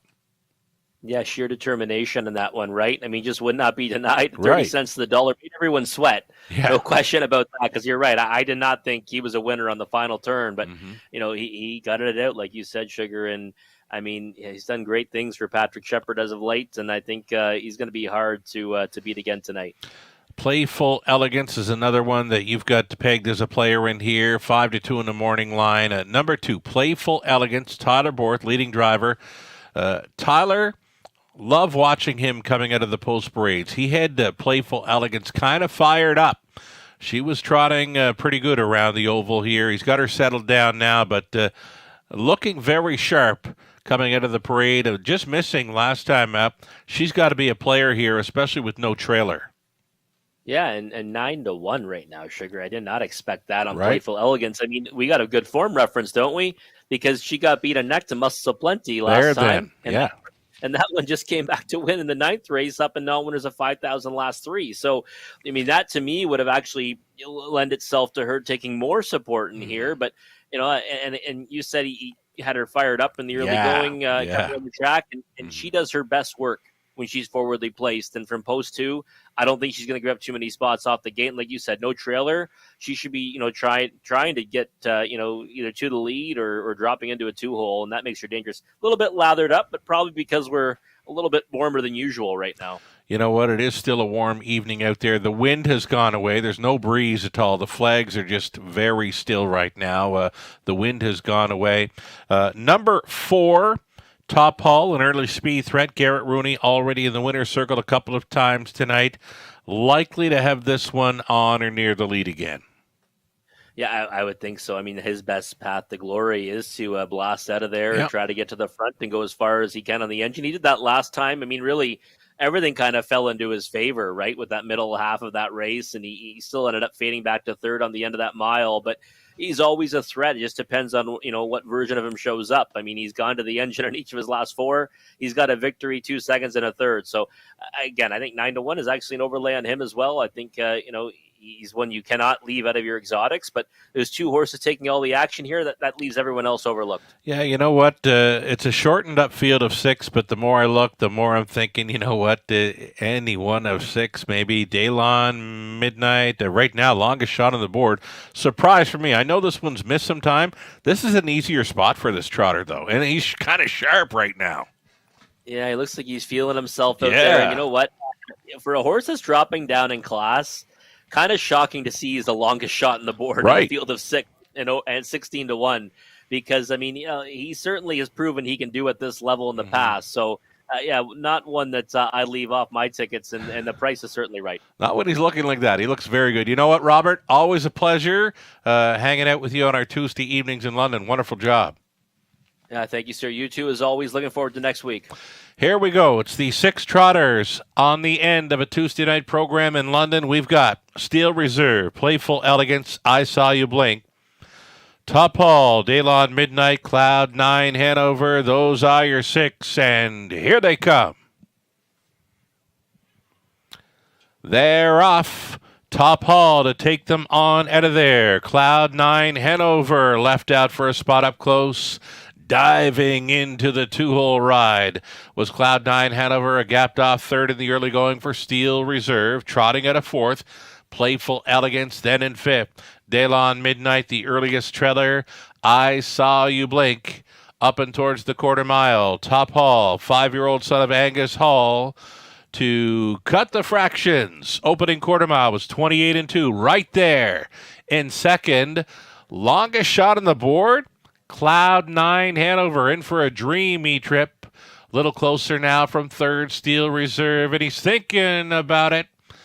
Playful Elegance continuing in fourth. Fifth and in for Daylon Midnight, switching outside, trailing. I Saw You Blink, set to pair up now on this half-mile approach. Still going forward is Top Hall, right there in second. Cloud 9 Hanover. Steel Reserve getting underway, traveling first up for Kelly. Playful Elegance. She went back down towards the pylons. Fifth and in still for Daylon Midnight. The trailer not making any headway just yet. I Saw You Blink, a 59-4 halftime, and it's still Top Hall. Top Hall on top by 2 full lengths. He's marching up to 3/4, and he's all alone going there. Battling on for second, Steel Reserve against Longshot, Cloud 9 Hanover. Finding some interest late now. Here comes I Saw You Blink, moving into fourth. Fifth and in, Playful Elegance trailing, not out of it. Daylon Midnight, 3/4. 129 flat. Top Hall moves all in here. Second best on the outside. Steel Reserve still coming. I Saw You Blink. And looking for some daylight, finding it on the inside. Cloud 9 Hanover, a wild 4 across finish. Who's got it? I Saw You Blink. Maybe at the line over Steel Reserve and Cloud 9 Hanover, 159-4.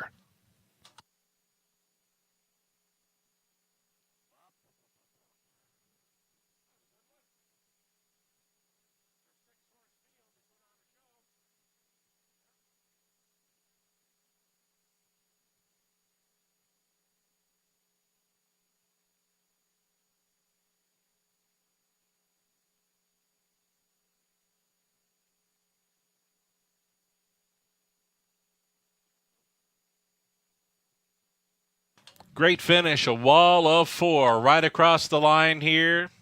And the win goes to number 3, I Saw You Blink. Corey Kreiser with his first victory in London. 3-1, 6, 4, and 2, the winning combination for the high five.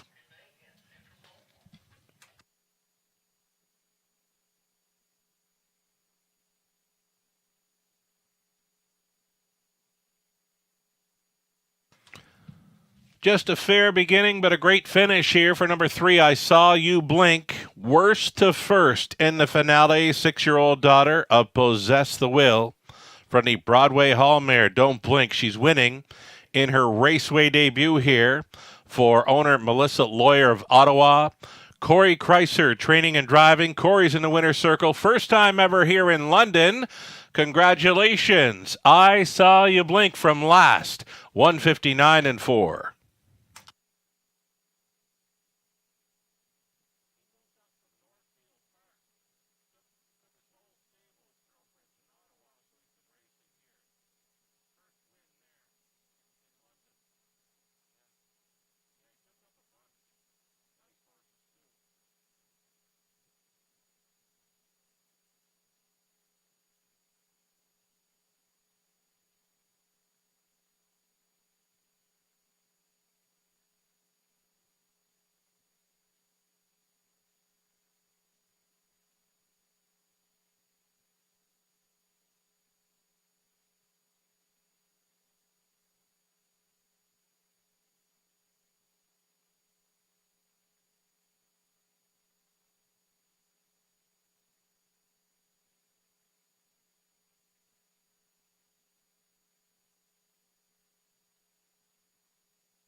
Going official here in the finale. Steel Reserve was second. Playful Elegance fifth. I Saw You Blink won it.